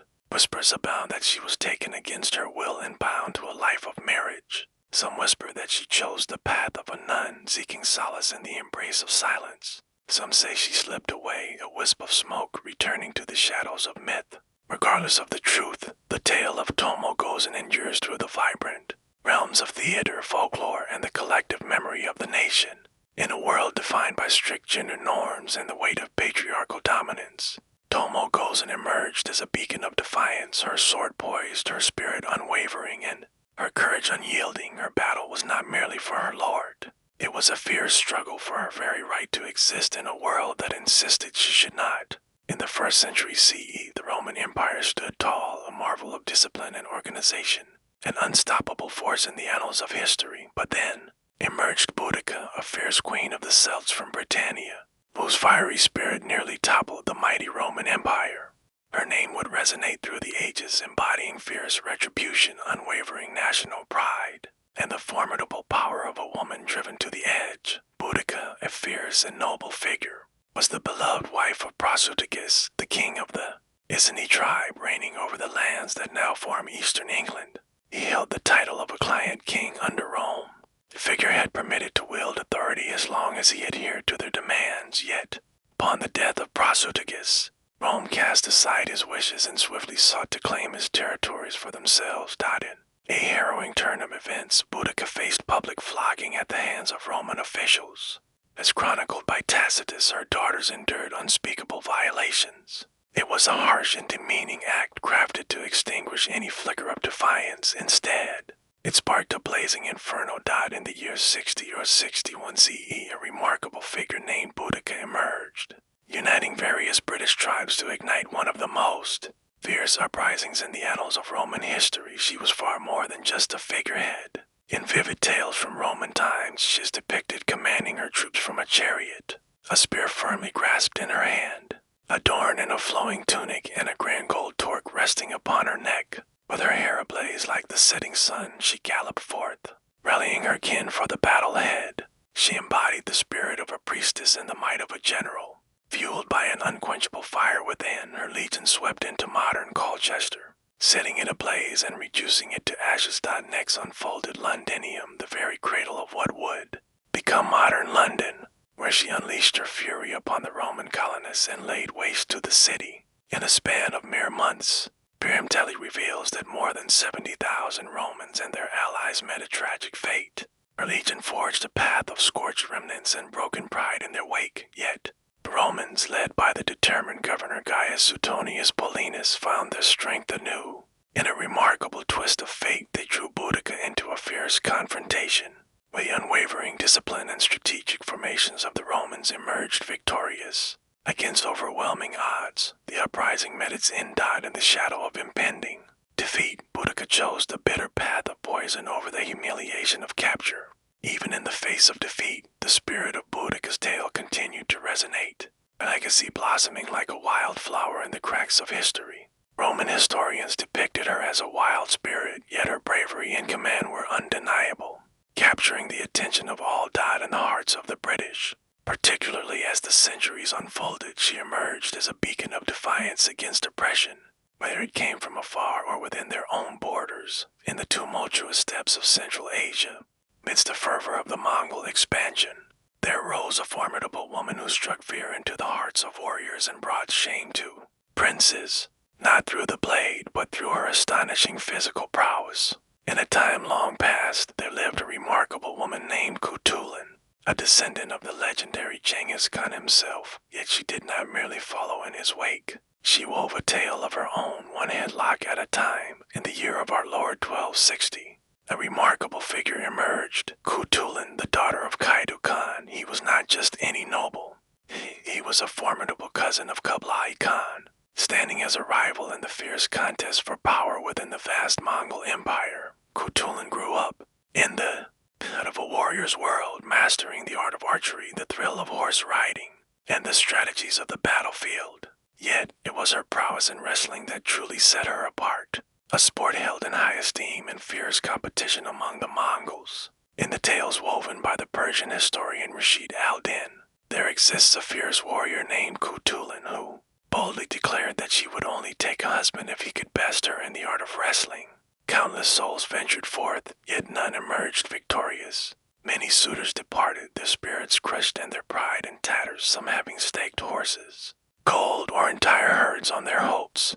Legend has it that she gathered 10,000 horses through her triumphs, transforming her into not merely a champion, but one of the most affluent women of the steppe. Yet, Kutulin's actions were not merely for amusement, there was purpose behind her strength.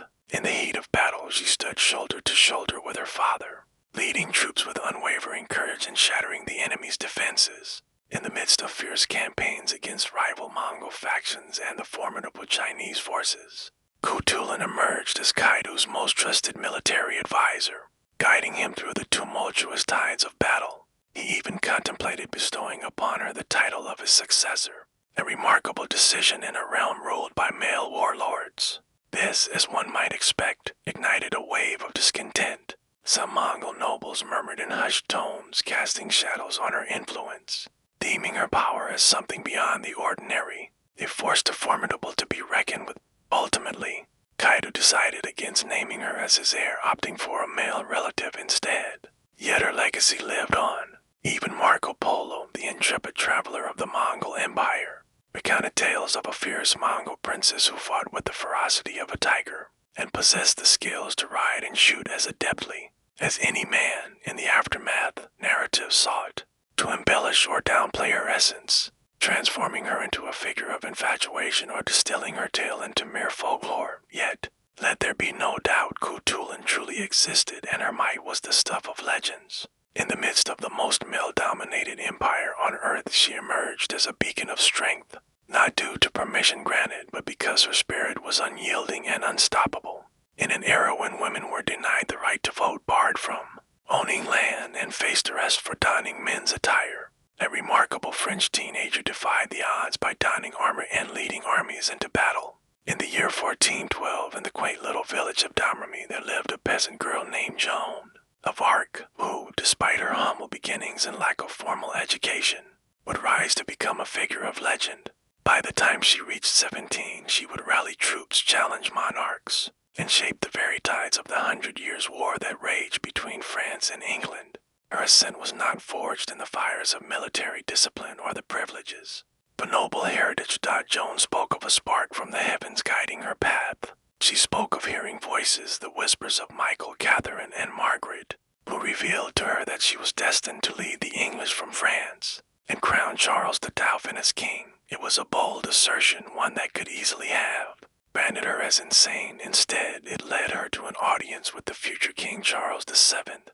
The court scrutinized her, the clergy interrogated her for weeks, yet somehow she emerged victorious. In her, they glimpsed a spark, a fierce belief, an undeniable allure, an essence that defied explanation. Thus, adorned in gleaming white armor, her banner soaring proudly, Joan embarked on her journey to Orleans, a city under siege that marked the pivotal moment of the war. Though the French commanders held doubts, the very sight of Joan breathed new life into their resolve. She stepped into the fray, fully engaged in the unfolding drama. She inspired her comrades, faced danger head-on, and united her forces amidst the chaos. In a remarkable turn of events, the French triumphed over adversity and lifted the siege. The triumph sent waves of exhilaration throughout the land. Joan emerged as the Maid of Orleans, embodying the spirit of divine favor and the fierce heart of patriotic resistance. Following a series of triumphant conquests, she guided Charles to Reims, where he was anointed king precisely as the Whispers had predicted. Yet, with power, fame, and miracles, there inevitably rise adversaries. In the year of our Lord 1430, she found herself in the clutches of the Burgundian allies who stood with the English. In a dramatic turn of events, Joan found herself facing the stern judgment of a pro-English ecclesiastical court, accusations of heresy, witchcraft, and the audacious act of donning male clothing loomed over her, each charge carrying the weight of a death sentence. At the tender age of 19, they took her life in the bustling marketplace of Rouen, yet her tragic end only served to amplify the tale of her extraordinary legacy. In the passage of time, the Church found it within itself to overturn her conviction. Many centuries down the line, she was revered and canonized as a saint. As Nakano Takeko grasped her naginata, a weapon cherished by the warrior women of her time, the landscape of Japan was transforming rapidly. In the twilight of the 1860s, profound transformation swept through the land, as the noble samurai class faced its unraveling amidst the tides of modernization. In a climactic moment for the ancient traditions, this young woman would etch her name into the annals of history as the final true Anabugisha. A fierce female warrior of the samurai legacy, Nakano emerged into the world in 1847. Born to a lineage esteemed for its scholars and warriors, from her earliest days she immersed herself in the teachings of Confucian classics, the elegant strokes of calligraphy, and, above all, the disciplined art of martial arts. Her cherished weapon, the naginata, transcended mere practicality. It embodied a deeper significance, once wielded by the noble women of the samurai class. It offered an elegant extension of reach and a dance-like fluidity in combat. With the wisdom of her adoptive father and the teachings of a martial arts master, she honed her abilities until they matched the prowess of the finest warriors in her realm.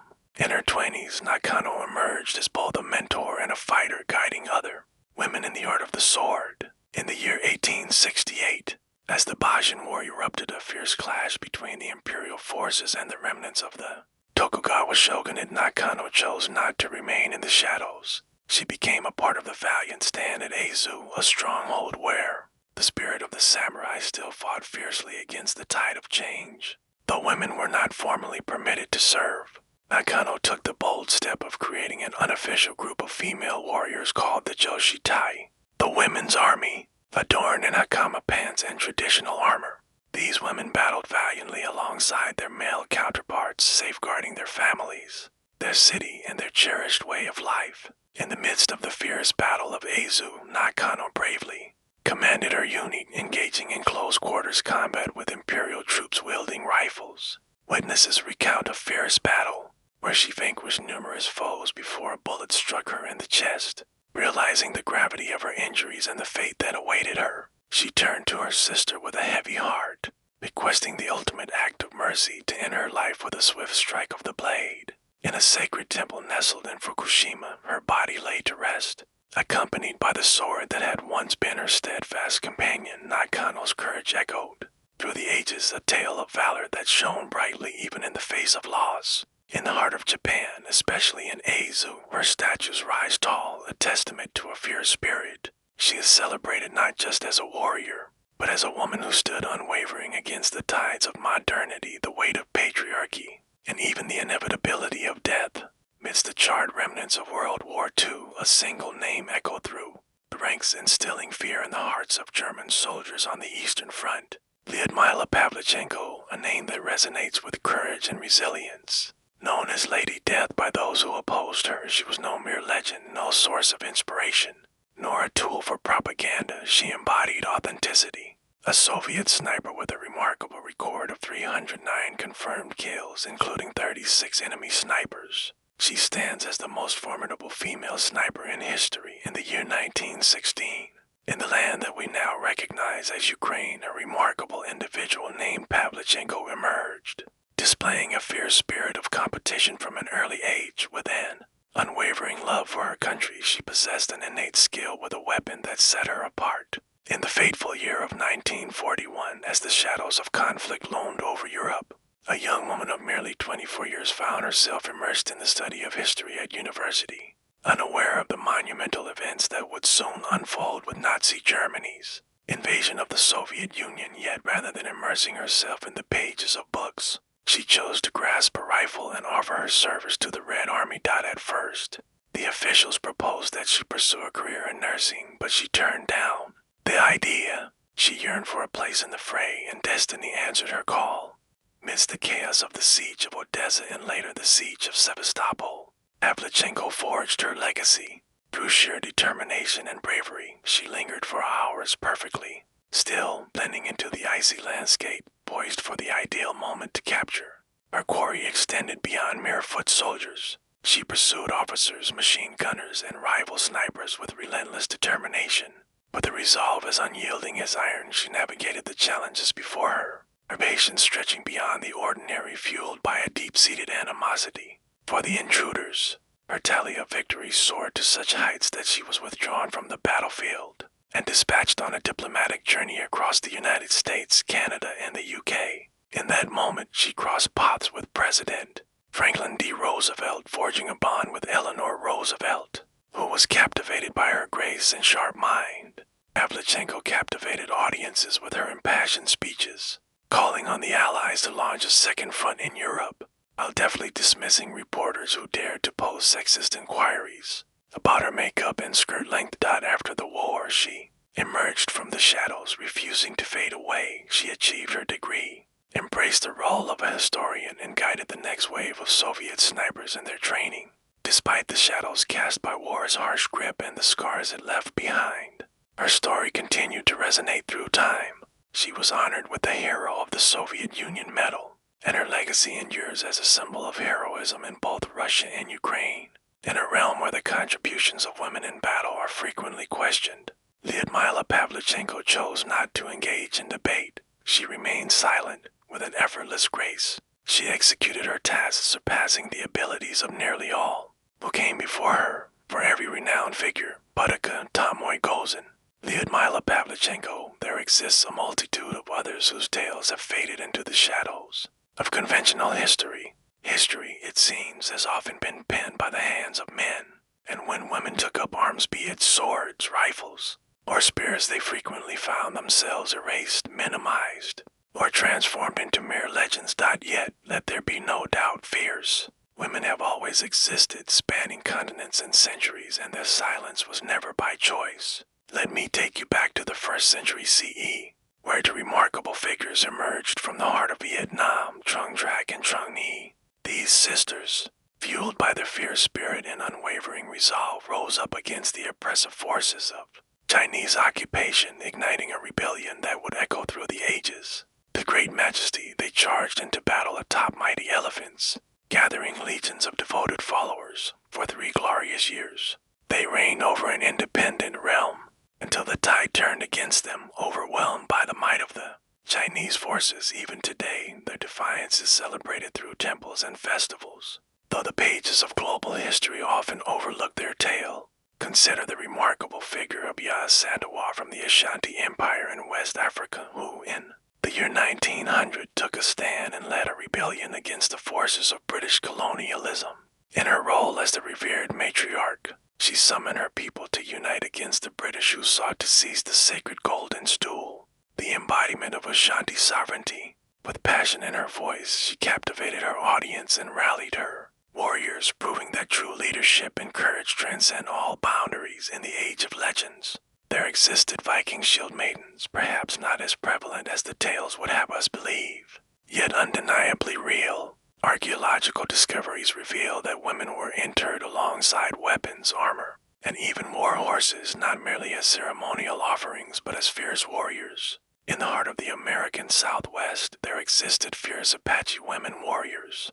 Among them Lozin, a spiritual champion who gallantly rode and battled alongside her renowned brother Victorio. Across the ages and throughout the lands, fierce women have risen not merely to claim victory, but to safeguard what they hold dear, to protect their loved ones, their traditions, their sanctuaries. Some commanded legions, some stood as solitary warriors in the struggle for change. Among them were queens, among them were humble folk, toiling the land, yet the illusion that war was solely a domain for men was utterly dismantled. Today, the echoes of their past are being brought back to life, from the depths of scholarly research to the vibrant tapestry of pop culture. Tales of these remarkable women are emerging once more, and each name brought back to light serves as a poignant reminder history transcends mere words on a page. It is also what has been lost to time. These women never sought to be etched in memory. They sought the honor of respect, and gradually the world starts to pay attention. In the heart of ancient Mesopotamia, what we now know as Iraq, music transcended mere entertainment. It was a dance of tradition, strength, and words, and no instrument captured this essence more than the lyre. In the ancient tapestry of music, the Mesopotamian lyre stands as one of the earliest stringed instruments, its origins tracing back over 4,500 years to the Sumerian city of Ur. Here, melodies dance through the air, entwined with the sacred rituals of temples and the grandeur of royal courts. The lyres of Ur were not mere wooden harps, but intricate creations that told tales of their own. These were exquisite creations, masterfully designed and often embellished with gold, silver, lapis lazuli, and intricate animal designs. Among the most renowned tales is that of the bull-headed lyre, unearthed from a royal tomb in the 1920s by the esteemed Sir Leonard Woolley. The soundbox took on the form of a bull's body, while the head of the instrument gleamed with a covering of gold leaf. Its beard was crafted from lapis lazuli, yet this was far from mere spectacle. The bull stood as a powerful emblem, its depiction on a lyre perhaps carrying a deeper spiritual significance, rather than merely serving a decorative purpose. With a gentle touch of fingers or a delicate plectrum, the lyre sang forth a resonant, haunting melody that lingered in the air. While the echoes of ancient melodies may elude our ears, experts suggest that the Sumerians embraced a heptatonic scale, a harmonious blend of 7 notes reminiscent of the music we cherish today. In the ancient world, clay tablets etched with the whispers of early musical notation unveil intriguing hints, revealing that the foundations of music theory and the art of scale construction were already in existence. These lyres roamed far beyond the confines of palace halls, within the sacred halls of temples. Melodies intertwined with offerings and prayers reaching out to the divine in the ancient days. Melodies flowed from the strings of lyres, weaving hymns that celebrated the mighty deities Inanna and Enlil. Each note became a sacred connection, bridge uniting the hearts of mortals with the divine realm in the solemn rituals of farewell. The haunting melodies of lyres wept for the departed, gently ushering their spirits into the embrace of the afterlife. They were more than mere instruments, they were the very voices that heralded change and evolution. In the ancient tapestry of Mesopotamia, musicians wove their melodies into the very fabric of society, earning a place of honor and reverence among the people. Among them were female priestesses, while others dazzled as court performers. From a tender age, they absorbed intricate melodies steeped in tradition. Then the hallowed halls of schools dedicated to scribes and musicians. The art of storytelling through song was meticulously preserved in the present-day replicas. These ancient lyres resonate within museums and reconstructions, their gentle, twanging echoes serving as a reminder that long before the genius of Mozart, the tales of medieval minstrels, or even the sung epics of Homer, humanity was already plucking strings in the desert in pursuit of beauty and sound.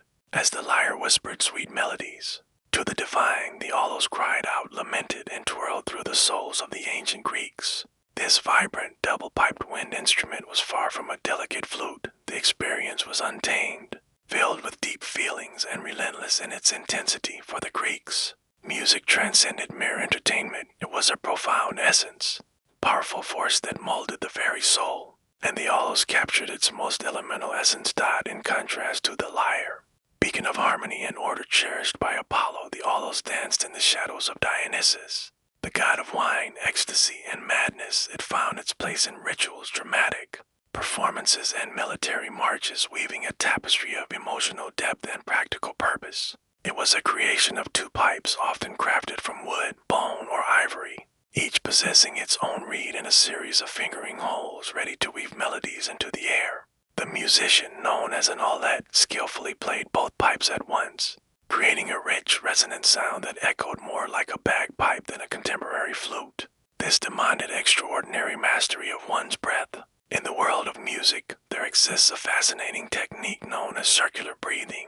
This artful method involves inhaling through the nose, while simultaneously pushing air out through the cheeks, enabling musicians to create a seamless flow. A sound without interruption, their exertion twisted their features and inflated their cheeks, to the point where athletes would occasionally tease OLED players for their clumsy looks, yet, in the midst of the laughter, OLED players held a place of honor, even admiration, in select circles.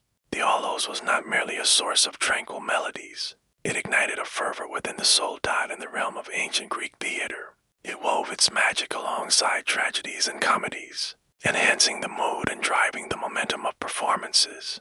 By the greats like Sophocles and Euripides. In the heat of battle, it guided the hoplites, their feet moving in unison, its commanding voice cutting through the tumult around them in the midst of Bacchic rituals. It swept dancers into trance-like states, blurring the boundary between performer and possessed. Plato's connection with the Olos was intricate and multifaceted. In his Republic, he notably cast it aside as excessively emotionally charged, favoring instruments such as the lyre and cathara for their clear intellectual appeal. Yet even he could not resist acknowledging its might. The Olos had the remarkable ability to evoke deep sorrow, channel fierce fury, or ignite pure euphoria, and weaving these emotions together in a single breath. Today, remnants of ancient Orloi linger in museums, while contemporary reconstructions whisper of its untamed spirit. In contrast to the mathematically balanced lyre, the Olos embraced the essence of imperfection, focusing instead on the liberation of sound. It echoed, but the tumult of chaos, the sorrow of loss, the allure of desire, and the clash of battle. In the ancient courts and scholar studios of China, music transcended mere art. It embodied a philosophy that danced through time. Few instruments capture the essence of history quite like the guqin and the guzheng, to string zithers that resonate with the echoes of dynasties, the tranquility of meditation, and the depth of poetic reflection. At first sight, they might appear alike, yet each played a unique part in crafting the rich tapestry of China's musical heritage. Behold the guqin, a venerable instrument steeped in over 3,000 years of rich history. With 7 strings and a long, fretless wooden body, it whispered soft, delicate melodies into the air.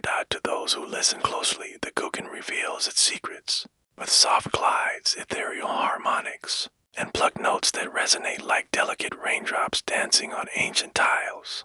To the wise scholars and sages of China, these sounds embody the harmonious interplay between the celestial and the terrestrial. It is said that Confucius himself would play the guqin, convinced that it nurtured moral character and fostered inner harmony. In the ancient realms of China, the journey of mastering the guqin transcended mere performance. It was a path toward cultivating one's inner refinement and embracing the essence of civilization. In stark contrast stands the guzheng, a vibrant and spirited relative, known for its resonant tones and lively presence in the world.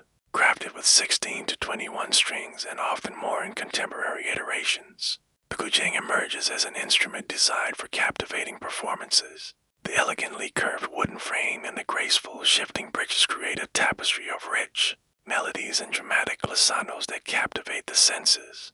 The deft movements, musicians caress the strings, their plectra gliding effortlessly, conjuring a symphony of notes that dance and shimmer like a gentle stream. It found its place in grand palaces, resonated through the hearts of folk musicians, and echoed in the camaraderie of military camps. In a realm where the guqin softly caressed the spirit, the guzheng resonated with the hearts of many. Each instrument played a significant part in the sacred traditions and the art of weaving tales. The guqin gracefully accompanied the recitation of poetry, the sharing of philosophical insights, and moments of deep meditation. The guzheng graced banquets, enchanted audiences at operas, and wove tales of historical epics. Melodies danced like galloping horses, flowed like rivers, and echoed the sorrow of lovers, all brought to life through the vibrating silk strings and the artistry of skilled fingers. In ancient China, these instruments wove together the fabric of gendered spaces. In the realm of ancient music, the guqin found its voice among male scholars, while the guzheng gracefully danced into the hands of female performers, particularly as the dynasties unfolded their tales. Both were held in high regard, featured in musical academies, and woven into the fabric of Confucian ideals that celebrate a harmonious education. In the present day, the Guqin and Guqin continue to resonate, finding their place in both classical and modern realms, captivating audiences anew.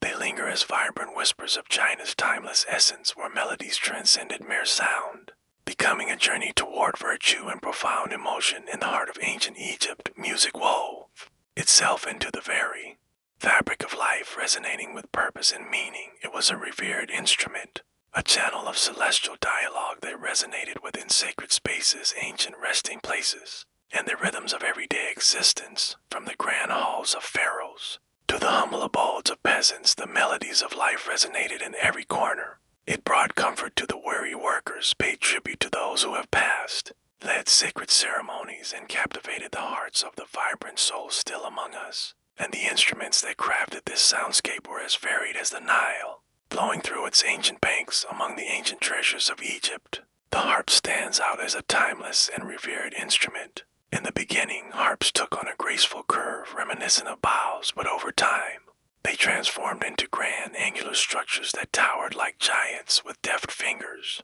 These instruments were brought to life, often by the skilled hands of temple musicians or the enchanting performances of court entertainers. Harps held a significance beyond mere artistry. They were intertwined with the mysteries of the afterlife and the quiet shadows of tombs. One could find the enchanting images of harpists, their melodies weaving through the air, guiding the souls of the departed gently into the embrace of eternity. Then arrived the sistrum, a revered rattle linked to the goddess Hathor, the guardian of music, motherhood, and joy, crafted from metal and featuring loose crossbars. The sistrum emitted a lively jangling sound when it was shaken, evoking a sense of rhythm and celebration. It was bold and commanding, employed in sacred places to invoke deities, cleanse environments, and banish malevolent forces. The gentle rattle of a sistrum was thought to delight the gods and uphold the harmony of the universe. With their origins in reed and bone, flutes wove enchanting, breathy melodies into the fabric of processions and rituals, creating an atmosphere steeped in tradition and reverence. The double clarinet, with its two pipes singing together, wove a vibrant tapestry of sound reminiscent of the ancient aulos from Greece. The rhythmic pulse of percussion resonated through frame drums, hand clappers, and the lively castanets, weaving a vibrant tapestry during dances and festivals. In Egypt, the realm of music was graced by the presence of esteemed musicians who held positions of great respect and admiration in the vibrant tapestry of history. Numerous women emerged, portrayed in art as enchanting harpists and melodious singers, frequently dedicated to the sacred spaces of temples. These women transcended the role of mere entertainers. They were the enchanting voices of Ammon, the melodious artisans of Isis, embodiments of divine strength. Music had the power to pay tribute to the divine, to accompany sacred offerings, and to signify the profound journey from life to death. The mysteries of Egyptian notation continue to evade understanding.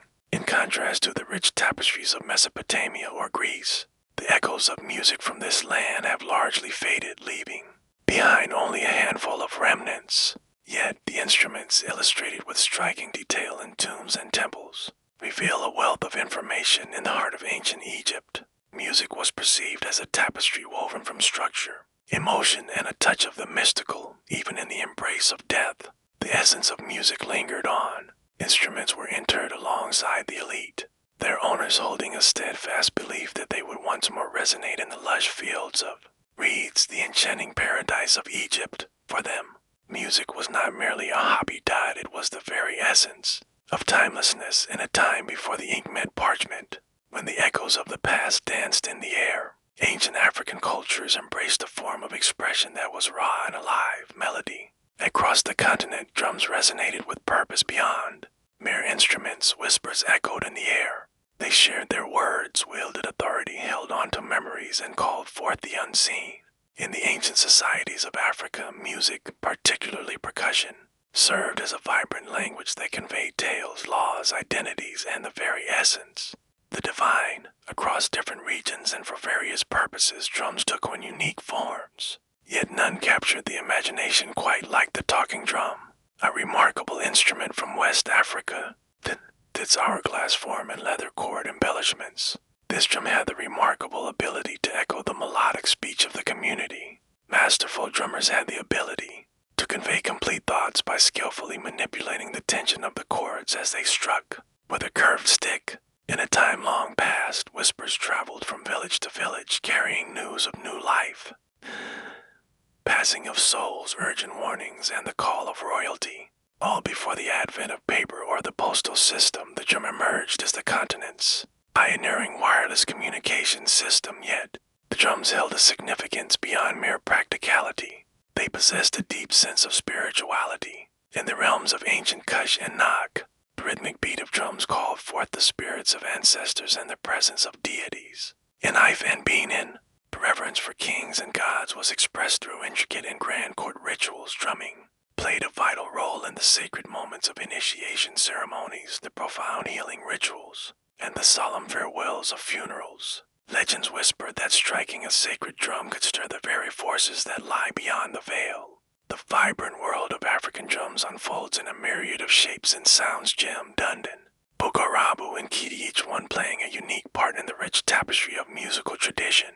From single logs, they emerged, meticulously hollowed out and adorned with animal hide, each one resonating with its own unique pitch or tone. The artistry was revered, handed down through generations, accompanied by rituals that honored the creation of the instrument, and the rhythm extended far beyond just the drums, with rattles, bells, shakers, and thumb pianos weaving together. A rich tapestry of rhythm and melody emerged, crafting a complex polyrhythmic soundscape that would remain elusive to Western music for centuries to come.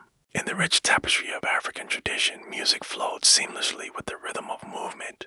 You became part of the tale. You moved, inhaled, and poured your essence into it. The drummer lacked the spirit of a performer. He served as a bridge, weaving together energy, spirit, and the shared memories of the community. These rhythms journeyed across the vast expanse of the trans-Saharan trade, flowed along the Nile, and eventually crossed the Atlantic through the slave trade, weaving a rich tapestry of diasporic music from Brazil to the Caribbean. Yet their spirit remained rooted in Africa, where the rhythm transcended mere amusement. It was a tale of identity, ancestry, and the relentless spirit of survival. High in the Andean mountains, where the air thins and the clouds caress the earth, a melody drifted through the stone cities and terrace fields, not from string or drum, but carried by the wind. In the heart of the ancient Andes, vibrant civilizations such as the Nazca, Moki, and Inca wove a tapestry of sound, crafting a musical tradition that celebrated the beauty of aerophones. Among their cherished instruments were flutes, whistles, and the enchanting panpipes known as siku, which echoed through the valleys and mountains, telling tales of their culture and spirit. The siku presents itself as a seemingly straightforward instrument, a collection of reeds or bamboo tubes, each differing in length, bound together in a linear arrangement or layered in pairs, with each tube resonating a single note. Players swiftly dance between the rows, weaving together enchanting melodies. The outcome is an ethereal, whispering melody that reverberates through the mountains, resembling a dialogue with the very essence of the wind. In the vibrant world of siku ensembles, the players would come together, weaving their musical talents in a dance of alternating notes. This enchanting technique, known as Hakading, beautifully embodies the Andean vision of duality and balance, reflecting the harmony found in both nature and society. In ancient times, flutes crafted from bone, clay, or reed were found in abundance, echoing the melodies of a rich cultural tapestry. Some are delicate enough to dangle from necklaces, while others boast a size that allows them to emit rich, resonant tones. Numerous forms took shape as birds, snakes, or spirits, revealing the profound connection between sound and the essence of nature. These were not merely musical instruments, they were revered artifacts of profound significance. In times of old, melodies danced through the air to summon the rain, to bless the bountiful harvest, to pay homage to the radiant sun, and to weave connections with those who came before us. Among the many intriguing discoveries, the ceramic whizzing vessels of the Moki civilization stand out remarkably. As water cascaded into their depths, the internal chambers summoned air, coaxing forth haunting melodies through a whistle, transforming them into vessels of sound. Truly a symphony of clay died in the heart of ancient practices. These elements came together, weaving water, air, and sound into a singular sacred ceremony. In the vibrant tapestry of Inca society, music wove its enchanting threads through every stage of life, From the joyous cries of birth celebrations to the solemn farewells of funerals, from the proud displays of military parades to the vibrant colors of agricultural festivals, a melody accompanied each significant moment in life. Inca musicians with their melodies reached out to the divine, serenading gods such as Inti, the radiant sun, and Pachamama, the nurturing earth, pouring their very essence into a sacred act of devotion. Even soldiers advanced with the harmonious strains of flute music, transforming the chaos of battle into a mesmerizing dance of ritual and precision. Even as the shadows of Spanish colonization loomed large, threatening to silence the rich tapestry of native traditions, the haunting melodies of Andean flutes persisted, echoing through the valleys and reminding us of their enduring spirit today. Whispers of the past linger in the Peruvian highlands and Bolivian villages, an age-old melody woven from stone, wind, and sky still resonating in the crisp air. In the mystical realms of ancient India, music transcended mere performance. It was a divine orchestration of the cosmos itself. In the realm of Hindu philosophy, the very fabric of the universe was woven from sound, emerging from the ancient vibration known as Om. From this conviction blossomed one of the most elaborate and lasting musical traditions in the world, deeply intertwined with ritual, mathematics, and the journey of spiritual transformation. In the ancient times, the Vedas emerged, their origins tracing back to at least 1500 BCE. Within these sacred texts, one can find hymns known as Saman chants, crafted for the purpose of being sung rather than merely recited. These hymns wove themselves into the fabric of sacred rituals, each melody crafted to harmonize the soul with the celestial forces that guide us. The revered Brahmins, a priestly caste, were not merely scholars of philosophy and fire offerings. They were also masters of voice modulation and the art of musical cadence. Every detail mattered. A single mispronounced note had the potential to unravel the entire ritual. In the ancient times of Vedic and post-Vedic India, the instruments crafted were not merely for sound. They held deep meanings and significance, intertwining music with the very essence of culture. Once, the veena emerged as a plucked string instrument, its resonating chord echoing the essence of knowledge and divine expression. Once upon a time, and even now, it is intertwined with the essence of the goddess Saraswati, the divine embodiment of wisdom and the arts.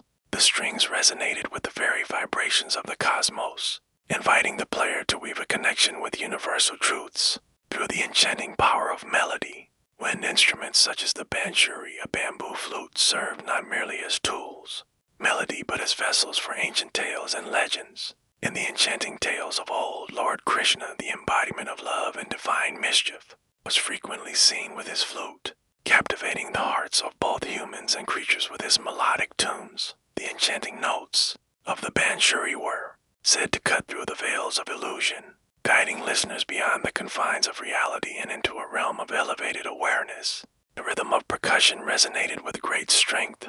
The mridangam and tabla transcended mere rhythm. They echoed the very essence of heartbeats, the flow of breath, and the dance of cosmic cycles. In the world of sound, rhythms, or talas, unfold as intricate mathematical patterns, some flowing in cycles, others breaking free into asymmetry, each one intertwined with the emotions of the heart and the passage of time throughout the day. The essence of Indian music is intricately woven with the concept of rasa theory, belief that music has the power to stir distinct emotional flavors, such as love, heroism, serenity, or sorrow in the days of your ragas. Those enchanting melodic frameworks were crafted to awaken the spirit and lead one into the depths of meditation. In a world where countless ancient traditions have faded into obscurity, the musical heritage of India stands resilient and vibrant. It has transformed over the ages, yet at its heart lies an enduring conviction: to create music is to connect with the divine. In the ancient cities of Mesoamerica, where the towering pyramids of Teotihuacan rise majestically and the ceremonial plazas of the Maya and Aztecs echo with history, music wove itself into the very fabric of the sacred. It transcended mere art. It was a force, a means to converse with deities, consecrate sacrifices, invoke the rains, and instill fear in foes. In the heart of Mesoamerica, music served as a sacred art, weaving an unseen connection between the living, the divine, and those who have passed beyond.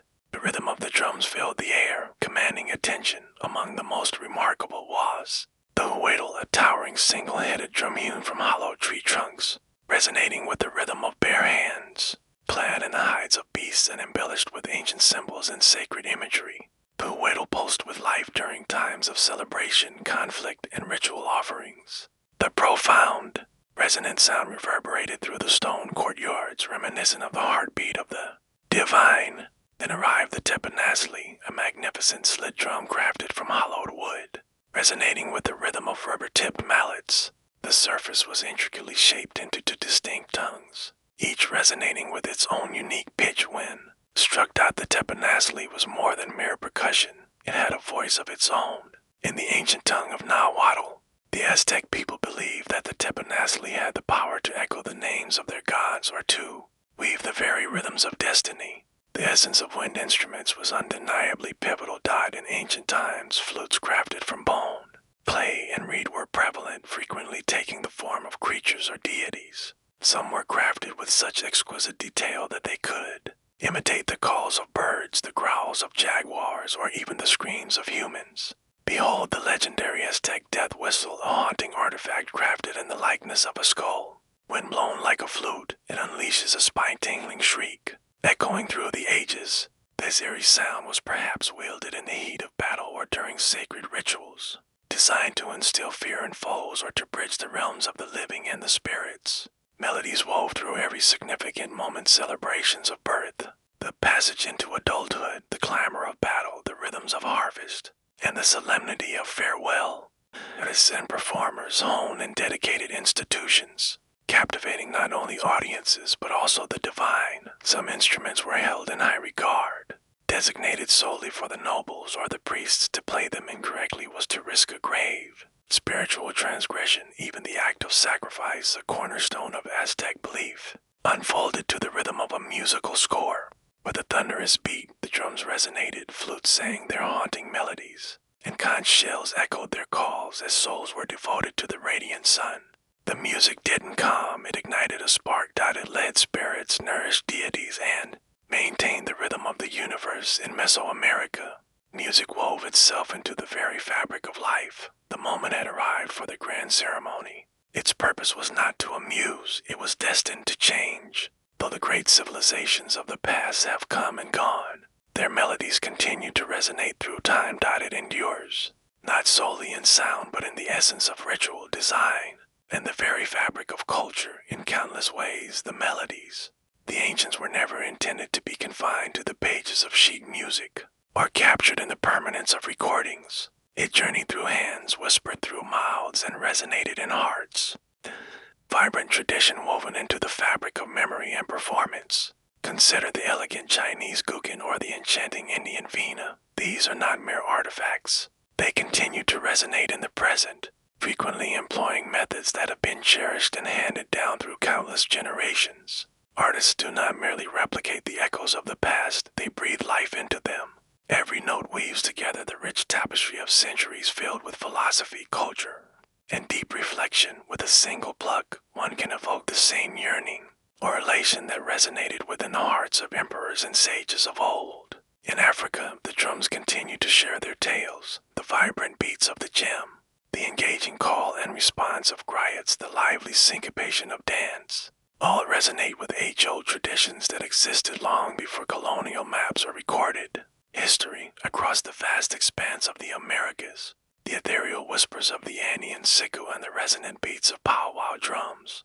Among indigenous tribes weave a tapestry rich with the echoes of ancestral voices. Some instruments trace their lineage directly, while others emerge as inspired reimaginings.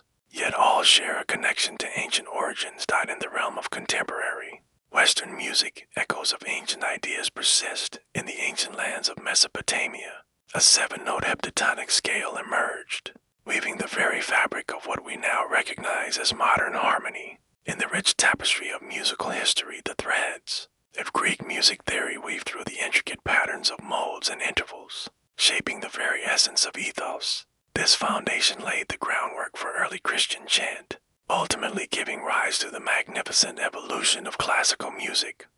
But of the instruments, from the lyre emerged the lute, which in turn gave life to the guitar. The intricate design of the aulos with its double reed, served as a muse for the creation of the oboe and bassoon.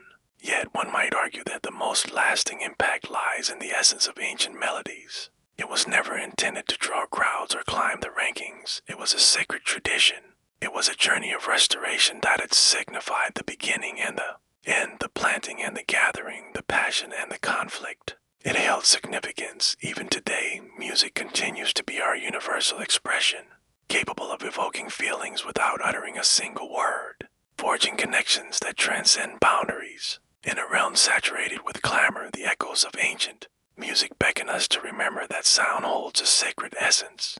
Rhythm weaves the fabric of memory, and that melody serves as a bridge connecting diverse realms. From the gentle whispers of a guggen to the thunderous calls of a war drum and the sweet notes of a clay flute, the melodies of our forebears resonate through time. We must simply lend our ears,